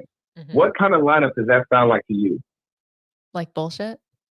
I'm like, that is, to me, that sounds like a monster lineup. Like, that's what Russ was putting up when he left. And you have 2 guys doing that now. Right. I'm like, if they just play defense, which was Darvin Ham's specialty, instead of LeBron cutting his eyes at the coach and committing to the defensive end, they are another Western Conference championship team, in my opinion. And it didn't shock me that absolutely. But the numbers, when you say those numbers, though, like there's just nuance there that really matters. So LeBron is going to get those numbers, right? But is he going to is he going to close out the game? He doesn't. You notice that he specifically doesn't care about closing the games. He gets his stats and then he's not a fourth quarter guy. He disappears. He put Caldwell Pope on his ass and had time to make a sandwich and missed the shot. And then exactly, because he's not that guy, but he shot 40% last year. But he missed the wide open three in an iconic moment. Yeah, and somebody I was listening to Rated R Sports before he goes to his playback station, and then there was a stat a guy said where LeBron shoots 33% outside the paint, and that just is telling that he misses a wide open three for a potential winner tie. And then the year before they got swept, he had a chance to win all 4 of those games, and we still call him more clutch than whoever. It's blasphemy. It's laughable. That's what it is. It's laughable, and I'm just saying to myself. But as in terms of this season, it's just going to be a full mentality thing to me. When I look at those numbers of the starting 5, I'm like, if they play defense, they're great. But then I look at what's going on, adding context. JJ's first year, adding Bronny, who just does not understand spacing. God, even in street ball, we understand organized chaos, you know? Right. But Bronny's just out there just clogging lanes, spacing bad, takes his spots like his dad when he wants to score, shoot, pass. It's going to be close to a dumpster fire this year for the Lakers for the season because they're not going to buy into what JJ's selling, and he doesn't strike me as a buy-in guy. And JJ strikes me as a guy that I just don't want to play for. I agree with you. I don't think he knows what he's doing. Apparently, and like immediately today, reports came out that the team hated Darvin Ham and they love JJ Redick. And it's crazy how LeBron quickly points out Jerry Jones for his 14-year-old picture, but we got JJ Redick, modern day slandering black women on the way out. There's people that will tell you the truth. 3 kinds of people. That's kids, drunks, and angry people. And JJ Redick plays around with 2 of those categories. And for LeBron to have him as his podcast mate to advocate for a new coach is just, oh, God. But my expectations for the Lakers this season is another playing team competing for playing, not playoffs. But it's just because of the style of basketball that they play, and they just really they don't have the grit, they don't have the will to win, and it's really just all about narrative, storylines, and quote unquote entertainment. And none of this is actually entertaining me, but we all look to basketball for different things apparently, so it's okay.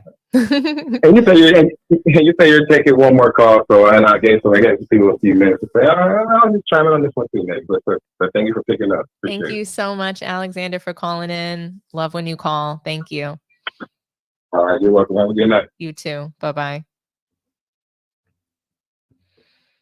Okay, guys. I feel like we've come to the end. It's like I'm willing to take one more call, but it's got to be short and sweet, because I have work in the morning and I'm sure you guys do too. So I want to hurry up and get you guys out of here. Okay. It looks like that's the show tonight. Thank you guys for hanging out with me. I really appreciate it. And I'll see you guys on Friday morning. Okay.